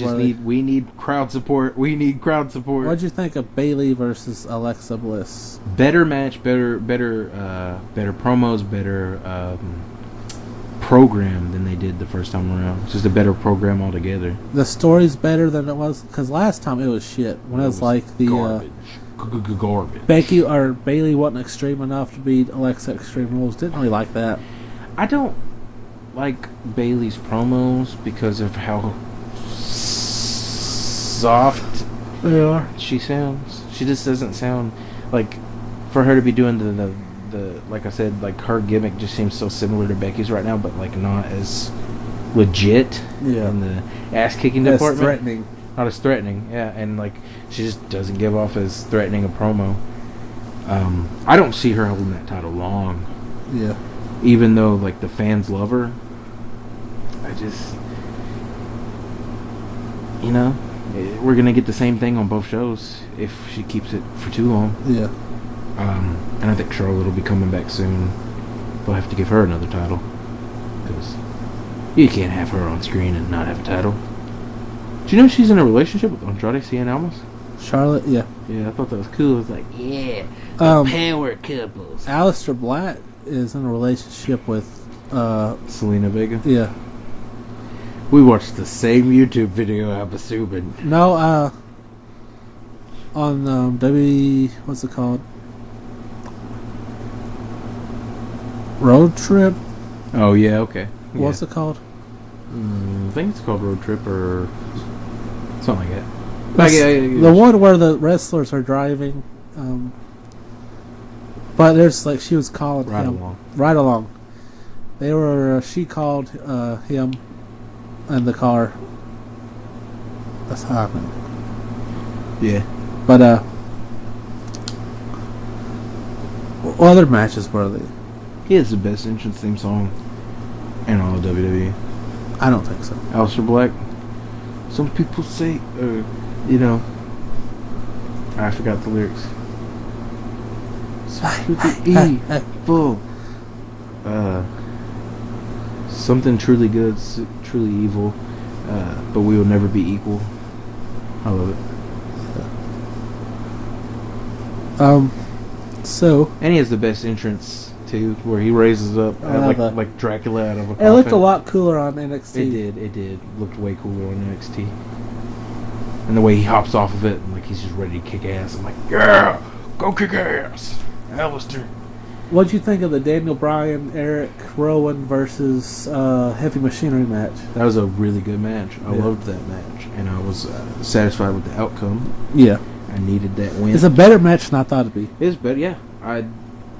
But I always expect good matches out of Daniel Bryan, and of course the crowd fucking loves Daniel Bryan. Yeah. So he was a heel, but they treated him opposite because he's in Washington. The Tacoma Dome. Welcome to the Tacoma Dome. Tacoma. I'm down Tacoma Dome. I'm down Tacoma Dome. That's the Dimdale Tacoma Dome. Tacoma Dome. Anyway, that's what I was going for, but it's impossible to say. I loved that match. I loved Rowan and how his pants never fit him.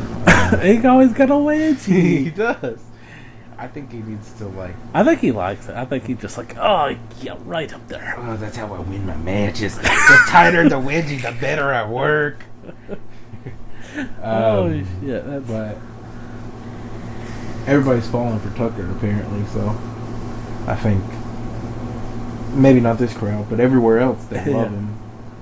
But I don't want them to lose those titles anytime soon because they are the best. They're the only heel champions that matter. They're the only ones that... I do love me some Iconics, though. Yeah, but, Daniel Bryan gives the best promos. And not the best. He's getting it over. Great promos. He's getting it. Well, he's getting the best promos out of the heels right now. I mean, that. Joe's? He's the only one who's delivering, though. Your promo doesn't mean shit if you lose. Okay. True to that. Drew McIntyre lost. That match was just garbage. Yeah, let's just go ahead and do that match. Let's throw it away. Let's not even talk about it. Roman versus McIntyre. It was better than the WrestleMania match, I thought. It was decent. It was good. It just wasn't I thought it was necessary. a lot brutal than I thought. It was better.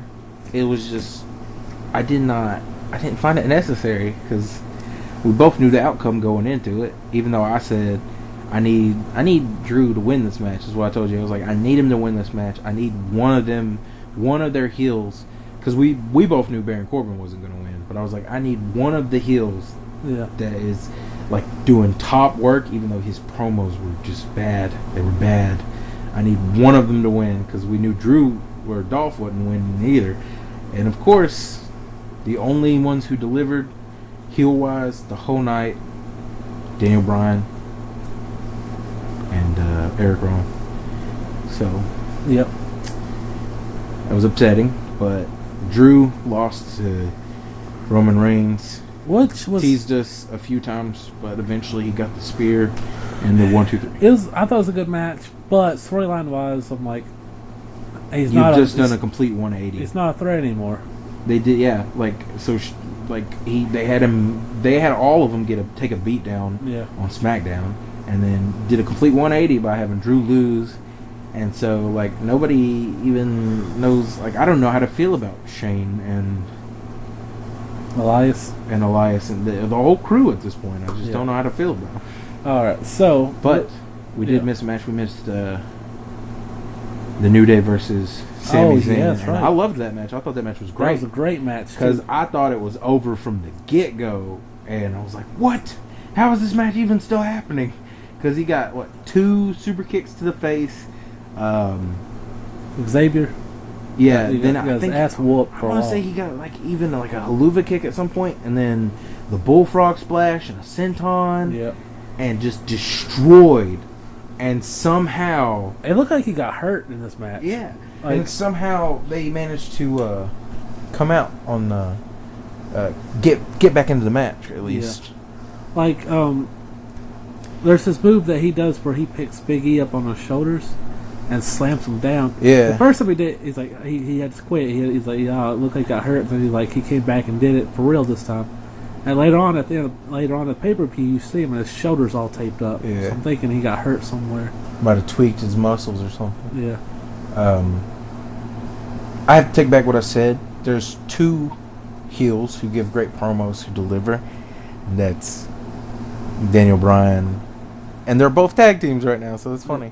Daniel Bryan and Eric Rowan, Sami Zayn, and Kevin Owens. Yeah. They delivered. They said they were going to do it. They did it. And they actually made their heels look like they meant something. Both SmackDown guys. Both SmackDown guys, yeah. So, Wait, is Kevin Owens Raw? no, he came back on SmackDown, remember? Yeah, And but then he challenged for the... But the wild card rule, I'm so confused. When they originally brought him back, before they created the wild card rule. Okay, so Sammy's on Raw, Kevin's on SmackDown, right? Remember when he joined the New Day? Yeah. That's before they did the wild card rule. But Sammy was on Raw. So Yeah, Sammy's on. I fucking hate wild card rule. It is. It's terrible. So shit confused. rule. Why not just pretend there's no draft anymore? Like, yeah, like just. Because Shane's on both. He's the GM of SmackDown, so Yeah. Drew just keeps appearing on both, but for some reason Elias can't.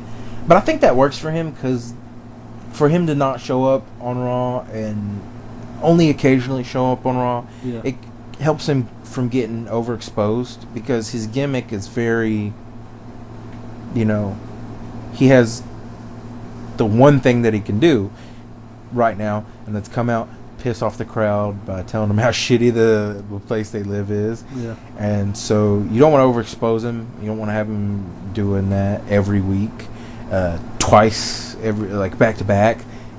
Oh, he did this Monday and now he's doing it Tuesday. Like that would just, it would get old. Yeah. Like I love Elias. I don't want him to get old. I want him to.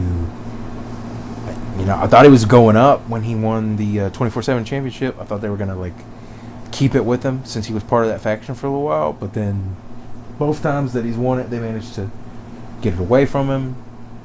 It's interesting to see where that's going to go because R-Truth lost it last week on SmackDown and won it back In between on Thursday at the wedding of short guy who runs Derek 205 Live. Drew. What's his fucking name? I don't know. I know he's like the GM of 205 Live. That's all I know. I like him. I can't think of his name for some reason. And his wife Kayfabe unmarried him or wanted a divorce. I think it's like he said he wanted a divorce. Do you not? No, I think she tweeted it out like she wanted a divorce. That's pretty funny. Drake Maverick. Yeah. I don't know. I couldn't think of his name for some reason. Let's go to the Kofi Kingston Dolph Ziggler steel cage match. That was my number one favorite match of the number night. one? That was number one. The ending was the coolest thing. Yeah, but the match was good all around. The ring psychology, the ankle locks they kept putting each other in. Yeah. I just loved the match. It was a good program for me to see them. It's something fresh because you never get to see them face, or at least not since 2009 or something, 2011, whenever they were first coming onto the scene. I'm sure he's fought him and Swagger when they were tag teams for 2 years. Yeah. So, and Air Boom and all that stuff. But it feels fresh because their creative in-ring abilities allow it to be always an interesting show, pretty much. Yeah. And then the swerve at the end, how Kofi won, I enjoyed that Oh, that's thoroughly. so cool. Like, Ziggler's gonna escape. Kofi just jumps over everything. Dives right out. That's like the smartest thing I've ever seen in a steel cage match. Yeah, it was awesome. And then the New Day come down and celebrate with him, carry him out. Ziggler's crying on the ground. But I'd like to see them continue that. Surprisingly, like if I forced to see another rematch, I want it to be them. Yeah, because it's this next pay-per-view's Extreme Rules. Yeah. So and they could they could ham that one up. But I do not need another. Which we know we're going to get it now. We know we're going to get Lacey Evans. If you watched the main event, if you saw the main event of this pay-per-view was Seth Rollins, Baron Corbin, and the mystery referee who turned out to be Lacey Evans. What did I joke before that match? I jokingly said, watch the referee from their first match come out and end up being the special guest referee, or end up being the referee for the match somehow. Yeah. And then Lacey Evans comes out, and she gets knocked out by Becky, right? Yeah, Becky comes running out after she slaps, or she low blows Seth Rollins. Yeah. And Becky beats the shit out of Lacey Evans, so two referees come and separate them. One of them slides inside the ropes as Rollins hits the curb stomp and goes for the 1, 2, 3 count. Same referee from the original match. 1, 2, 3. Rollins wins. So you know they're going to keep that Baron Corbin thing going because same referee, incompetence, blah blah blah. And it's, I think this either coming up on one of these Monday Night Raws or coming up on Extreme Rules, we're going to get a mixed tags match. That's what I'm feeling. That'll be alright. And both titles will probably be on the line. That would be cool. Yeah. So, I think that's the direction they're going with that. I wouldn't mind seeing the Ziggler Kofi 3 one more time. I want to see Joe Ricochet rematch. That's my number one. I do. Rematch. I want to see that because it's going to be good. Yeah. Joe Ricochet rematch. And I want to see Braun Strowman actually do something. Bobby Lashley actually do something. Finn Balor have a match. Finn Balor and Andrade. And I feel like Andrade's getting stuck in a lame program with Cruz. But the thing is, Cruz and him could probably have awesome matches. Yeah.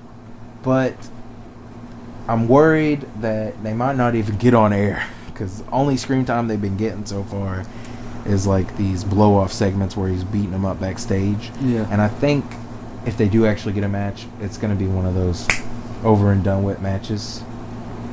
And they'll probably like bury it and get bored with it before it actually can go anywhere. Mm-hmm. Which is okay with me in the sense that I need Andrade to like be taken seriously because he's like my favorite guy on the SmackDown roster right now. He needs to be.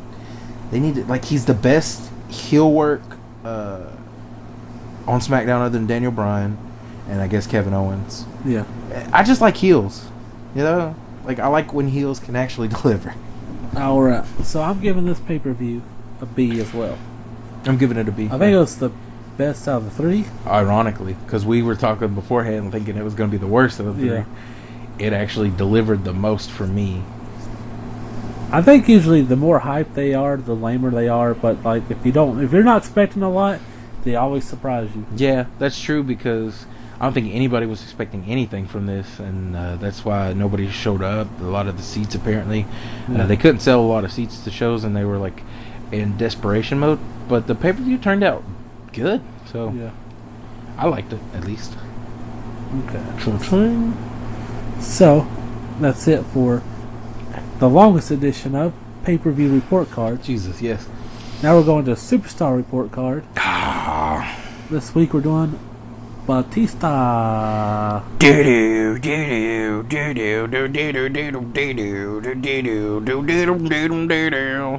Alright, so we got ring work, mic work,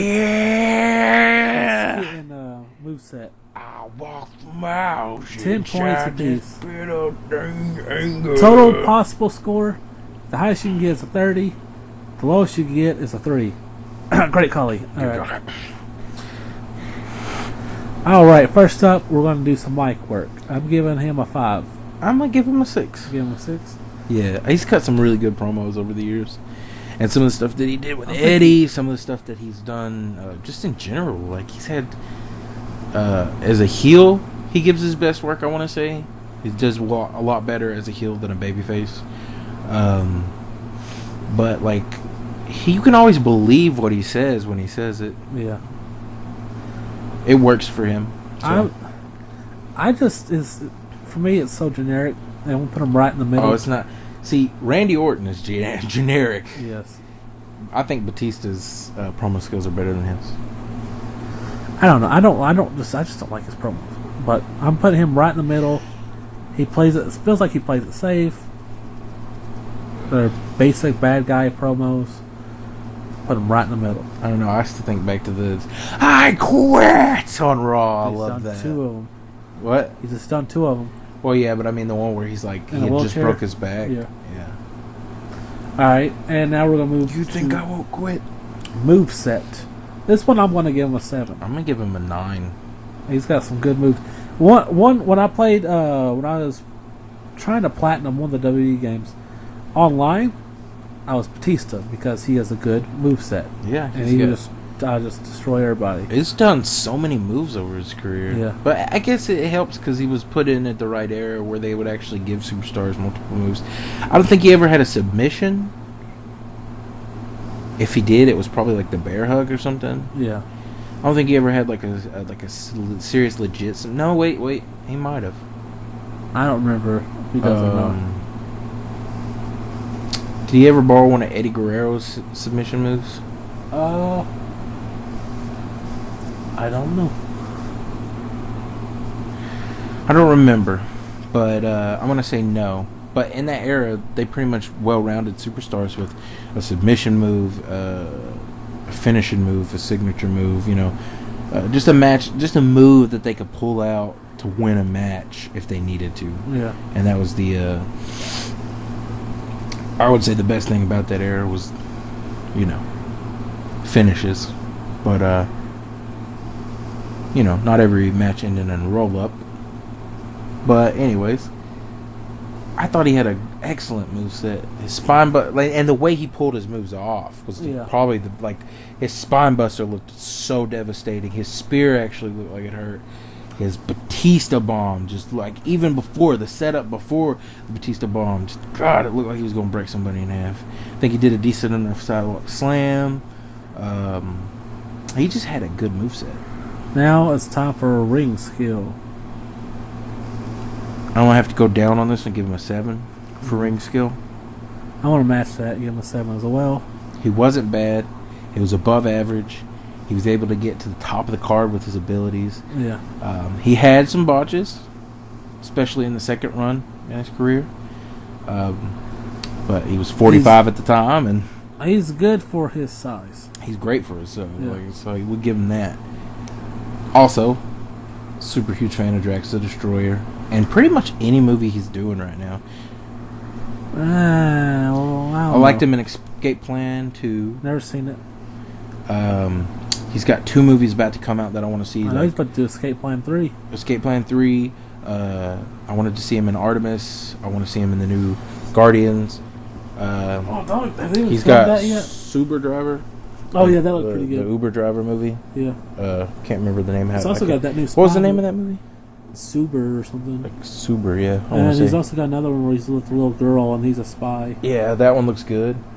And that movie where he was in the elevator, the scene where he's fighting those guys in the elevator. I can't think of the name of that movie, but he's kicking everybody's ass. It looked good. I'll see that movie. Yeah. So I just think he's doing great. Like, he's bringing back action stars for me. Because, no offense, but I don't want to see another 50 Fast and Furious movies. Like, that's not action for me. I'm not a big car person, so I never got into it. That's what I'm saying. It's like, for me, it's not like... I love cars, but it's just not as action when it's all car chase scenes and... Well, that franchise has made a lot of money. It has. I like more traditional, for me, more traditional action movies. beat 'em ups and like guns a blazing one of type my shit. favorites is the Crank movies. I loved those too.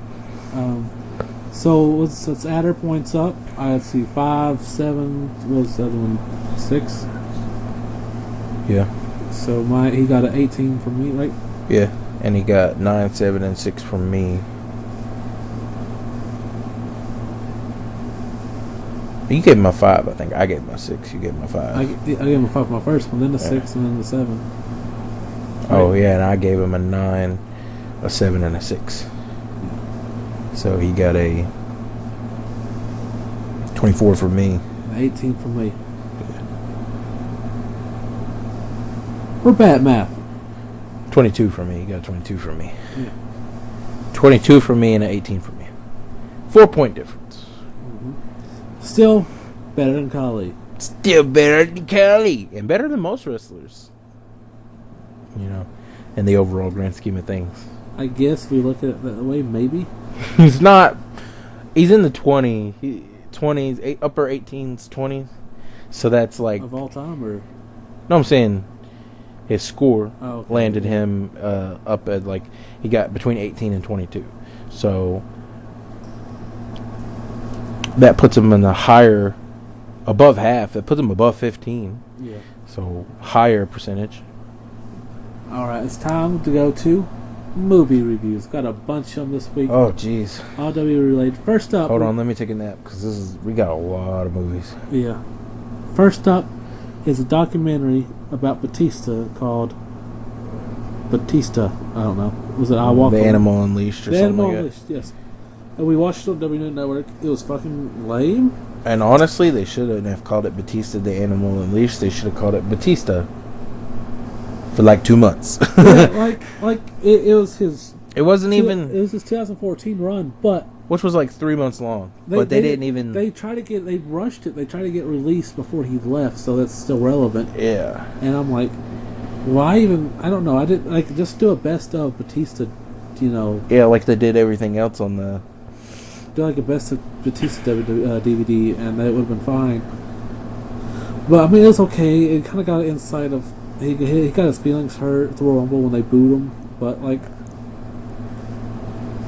I mean, I you know, I wasn't happy with him winning. But that's just me. When I remember, I wasn't too happy when I watched it live. For me personally, Yeah. yeah. But that's If I'm watching this pay-per-view, when I was watching it, I Yeah. was like, Roman Reigns is the obvious winner of this match. They're not going to let Batista win. Here's my thing, though. I hate repeat Royal Rumble winners. I don't like it. The last time I was somewhat okay with it was when Triple H won it, and he got the WWE Championship. That was kind of cool. But I'm a big fan of repeat winners, so I was like, I really wanted someone new to win it. True. But you can't always get what you want. The fuck That's I what can't. WWE wants you to know. Batista's our guy, and we're going with him until Daniel Bryan at WrestleMania, and then. If Daniel Bryan never happened, and it was just Randy Orton and Batista at WrestleMania for the title, who do you think would have won?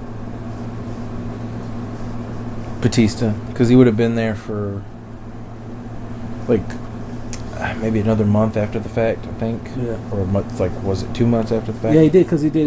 They fought Evolution after that. Yeah. So, me personally, I would have had Batista go over, Yeah. just because that was Randy Orton's really shitty heel run where he couldn't win matches and he always needed the authority and he was just a whiny brat. Yeah. I would have had Batista win and just take a dominating championship run and then have him lose to put someone new over. Yeah. You know, you could have put Roman over. You could have put Seth over. Well, you didn't need to put Seth over again because he did win WrestleMania. But, you know, it would have been great to put someone over, basically. True. So I'm giving this documentary a 4 out of 10. Sounds about right. Because it It was very short. very rushed. didn't go over any of his background, his growing up. They did a very short thing where he talked about like how 3 minutes. he had a mom and a dad. And his dad left. His dad left. Or wasn't there that much. His mom was his end all and be all, and that's all you need to know. Moving along. These are my cars. Yeah, I love these cars. Weird segment about his Cadillac. I'm a part of the Immortal Impala Sun Surfer backflip dancers. Yeah. Whatever his road gang, whatever you call that, drivers club. But they just did like a long segment on that, and we learned how Rey Mysterio is one of his like favorite people ever, and he finally got a lowrider, and just didn't learn anything about him. I didn't get any glimpses deeper into the character that was Batista. I just got,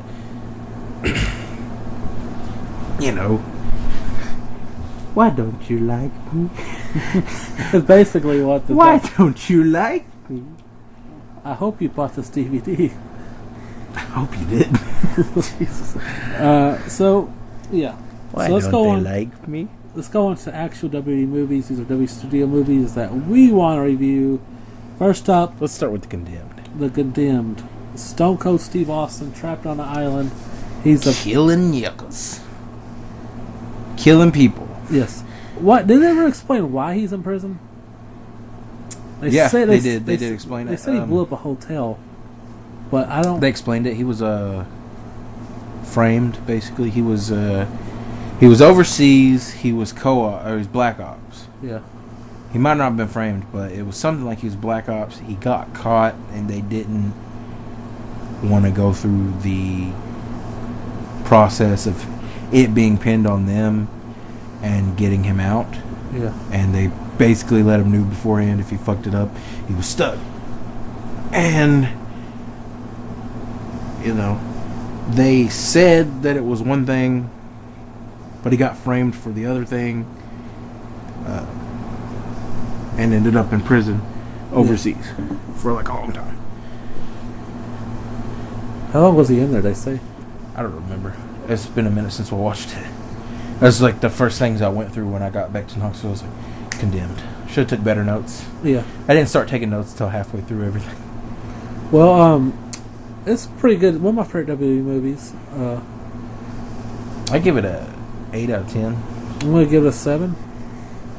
There's some flaws with it. There were some flaws. Agreed. You know what's weird? I actually read the book to this. Like the Is that weird? novel that goes to Novelization. the movie. And I don't know why, that always stuck with me. I read it, and then Was it better or was the movie better? the book was better. They actually had Welcome to the Jungle playing when they're dropping out of the helicopter in the book. This one, it was some other song. Okay. And then Welcome to the jungle. I said, oh, that's pretty cool. I guess they couldn't afford Welcome to the Jungle. We got what you need.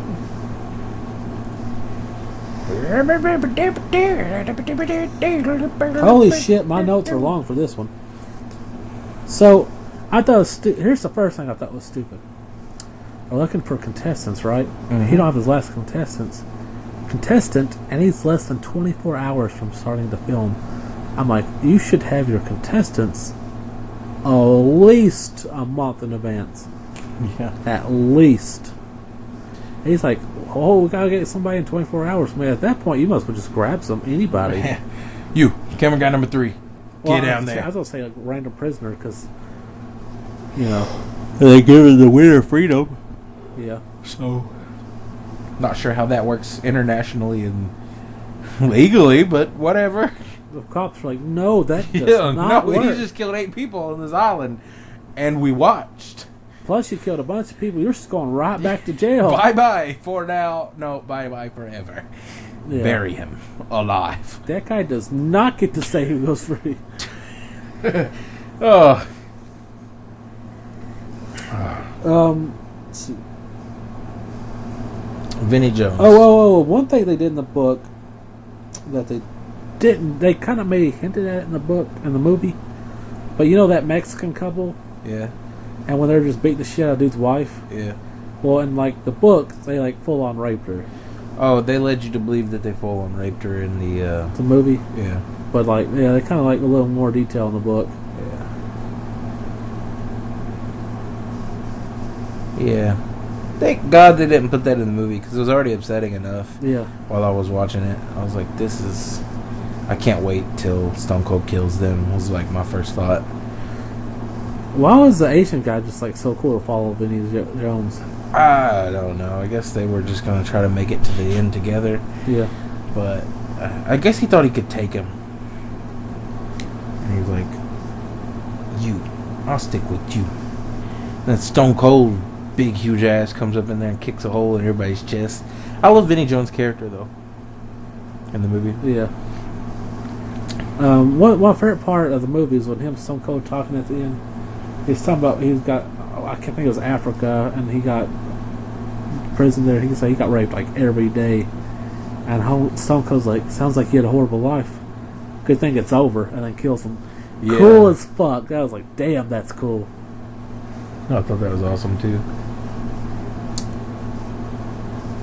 Oh, so and the guy who runs the show, the guy in charge, his girlfriend's like so cool with him at first, and then once it starts, she's like sickened by him. I was like, I didn't know that this was gonna be people getting murdered on camera. So this is sick and disgusting, and we're paying, we're getting paid for this. We're terrible people. It's like, what the fuck do you think they were doing? He's pretty blunt about it from the get go, like what they're doing. Did you not read the bio on this? Made it very clear from the start. It's going to be a lot of murder. I think it was the rape that threw her off. She was getting sickened from before that, though. Yeah, that's true. And if I was me doing that, I probably wouldn't have had women on there. It'd been like either all men or all women fighting to the death. Because that would be a smarter way to go about things. Yeah. Who was the black chick in that movie? As who she's the actor or what? Yeah, the actress. I don't know who the fuck that is. Okay. I liked her. I liked her in that movie. I thought she was a decent character. Yeah. Blew that dude up. There was like, yeah, baby. There's one and he scene. looks down at his anklet and it's beeping. Yeah. He's like, got fucked again. Like, blows up. What do you think? Bitch got me again. What do you think was gonna happen? I don't know, man. I just thought it was hilarious. So there's a scene that I thought was kind of dumb. Ving Rhames is running around in the jungle, and Stone Cold is like on this really high ledge. He's got a bow and arrow, but he jumps down. Who? Stone Cold. You said Ving Rhames. Ving Rhames or Vinny Jones. Okay. Same guy. Wow. No, there's a couple pigment issues there. They look identical. Anyway, so Vinny Jones, Vinny Jones, he's running around, and Stone Cold has a bow and arrow, and he jumps off the ledge and chases after him. He's like, dude, you have a long range weapon. Unless he's just really awful with it. We just don't know. What if he just had like one bow or like one arrow? Still had the high ground. What did Obi-Wan teach us? I had the high ground. Yes, you could win. And then he cuts off arms and legs. High ground, high ground. High ground, high ground. Have you seen that video? Yeah. Where they're fighting, and every time he hits it, they say, high ground, high ground. Yeah. Okay. Anyway. But, yeah, I'm giving it a 7 out of 10. It wasn't as good as I remembered. Still pretty good. Oh, it was good. I like it. Next up, Condemned 2. Piece of fucking shit. Giving it a 3? 2 out of 10. 3 out of 10. This is the second fucking time I've seen this movie. And you regretted it both times? Well, the first time, yes. Second time, I knew what I was getting myself into. So you regretted it. I'm just glad it's over with. We're never going to review this again. 2 out of 10 is dumb as fuck. There's only one reference to the first one. He goes, the bad guy who was in Breaking Bad, it's like, one time there was he was inspired by a game on an island. I was like, this is the complete opposite. What does this have to do with anything? Yeah, it was like not even the same concept. He's kind of just it was just a bad plot altogether. Yeah. Him and his ex-friends start going and fighting each other in different places, and he's killing them all, and now the whole town thinks he's a murderer. And the police keep trying to come get him, but they keep killing the police trying to get to him, and he kills them all, and then kills the boss because he puts himself in the game, because that's the only way to get the job done is to do it yourself. And it was all just a big clusterfuck of unnecessary. Swish! That was a straight shot in the garbage. Piece of fucking shit movie. Let's see. My notes. Randy's character might be retarded. Yeah.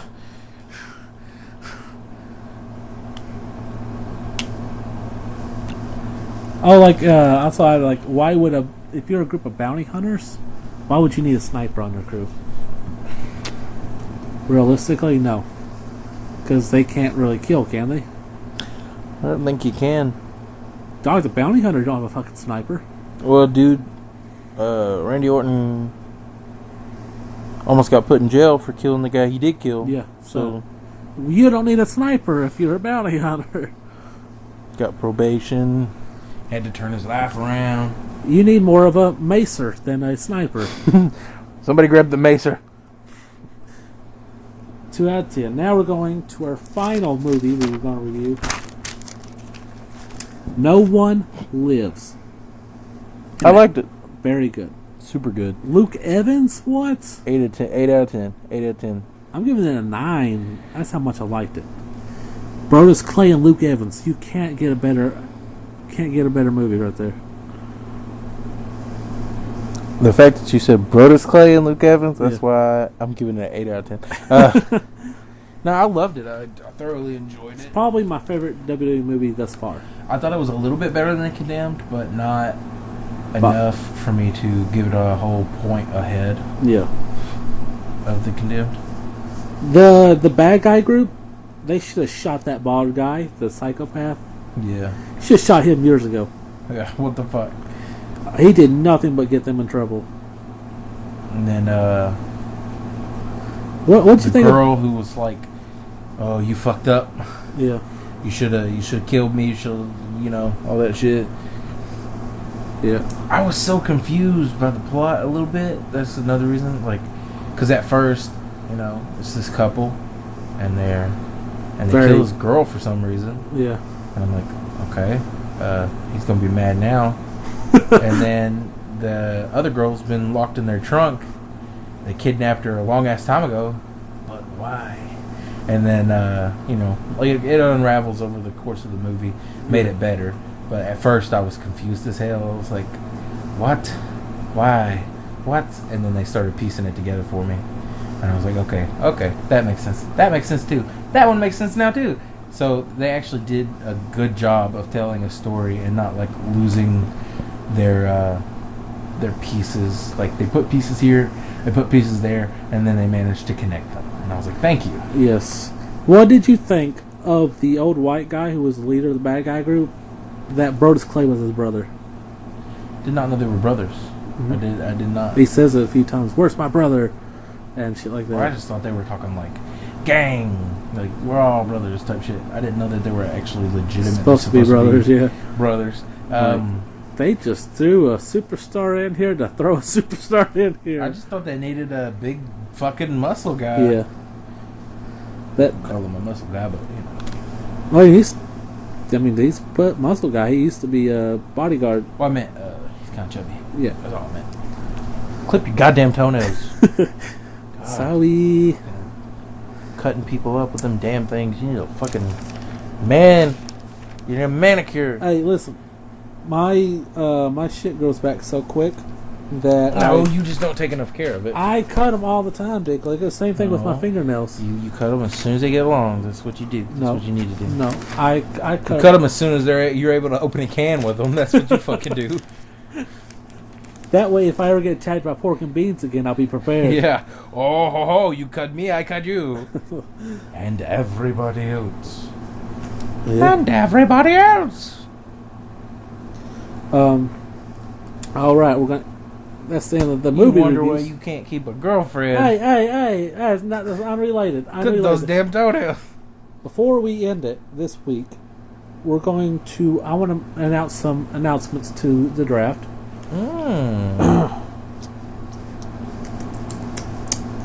I'm going to make it my first trade. And you've already out.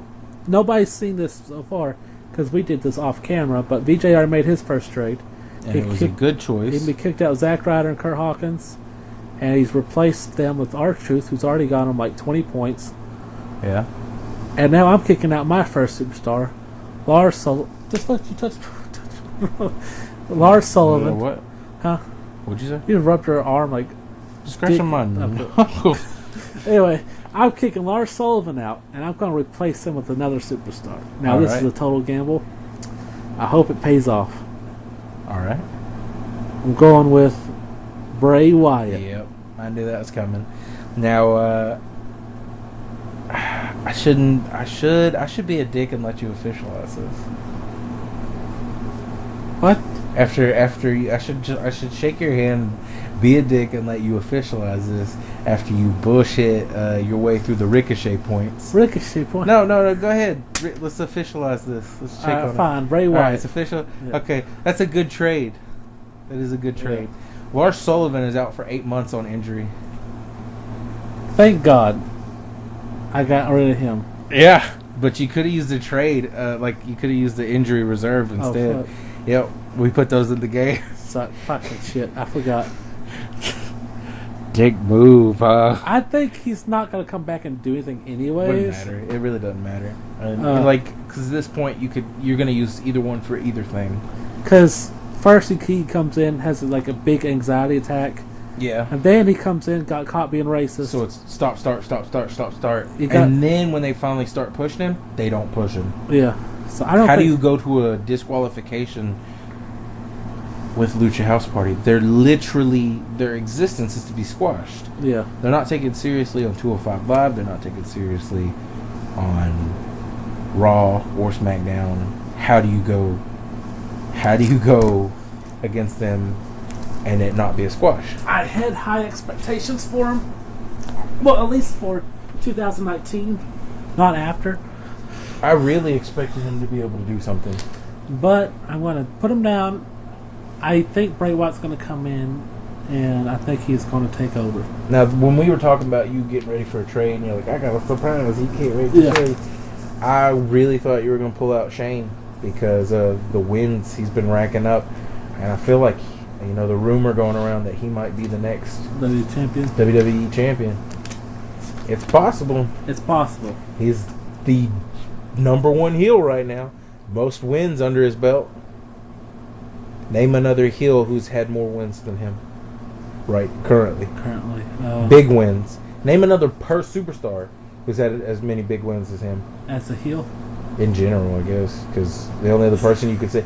I'm saying, basically right now, he's on the level. The only one I could think of... Rollins and fucking McMahon and fucking Kofi, but even Kofi hasn't had the biggest ones. Like, he beat KO and Ziggler. Mid-carders, and Daniel Bryan. Basically just fighting mid-carders. Yeah, so... They need to get, a top talent bad guy to fight. Also, I hate Shane McMahon's promos. I hate them. I liked him as a good guy. It's the way he, runs out of breath.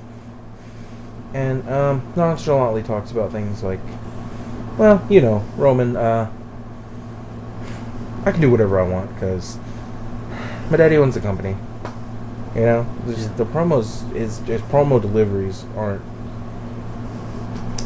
my favorite. So. And then the people who run with him are giving bad promos, and then the people who are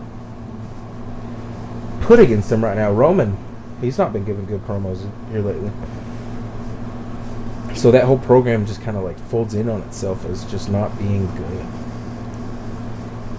My hopes are Bray Wyatt comes in, dominates, leads me to victory for my third victory in a row, and then I'll do the Muscle Man dance with my victory. Third victory in what exactly? Superstar draft.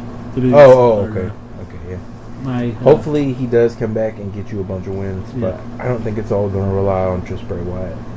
Some shit's going down, buddy. Yeah. I think before the year's up, Both our champions are going to lose their titles. Yeah, because you got Seth, I got Kofi. Yeah. But I'm gonna keep on fighting. Bray Wyatt's gonna get me them points. Truth's clearly gonna be your fucking MVP. He's already got you like Truth, 20. and I'm hoping Andrade starts to show out, but he ain't even been on. That's what killed me. That's why I had to trade Ryder and Hawkins. They won the championships. They were on Raw like once in the last 3 months. Yeah. Twice, if you count when they lost the championships. And they were on that pay-per-view. Yeah. Standing there, doing nothing. Time for Two Guys in the Groove. Did not pick a fucking song for the 80th time in a row. 1,000,000th time in a row. Do you not remember this is a thing?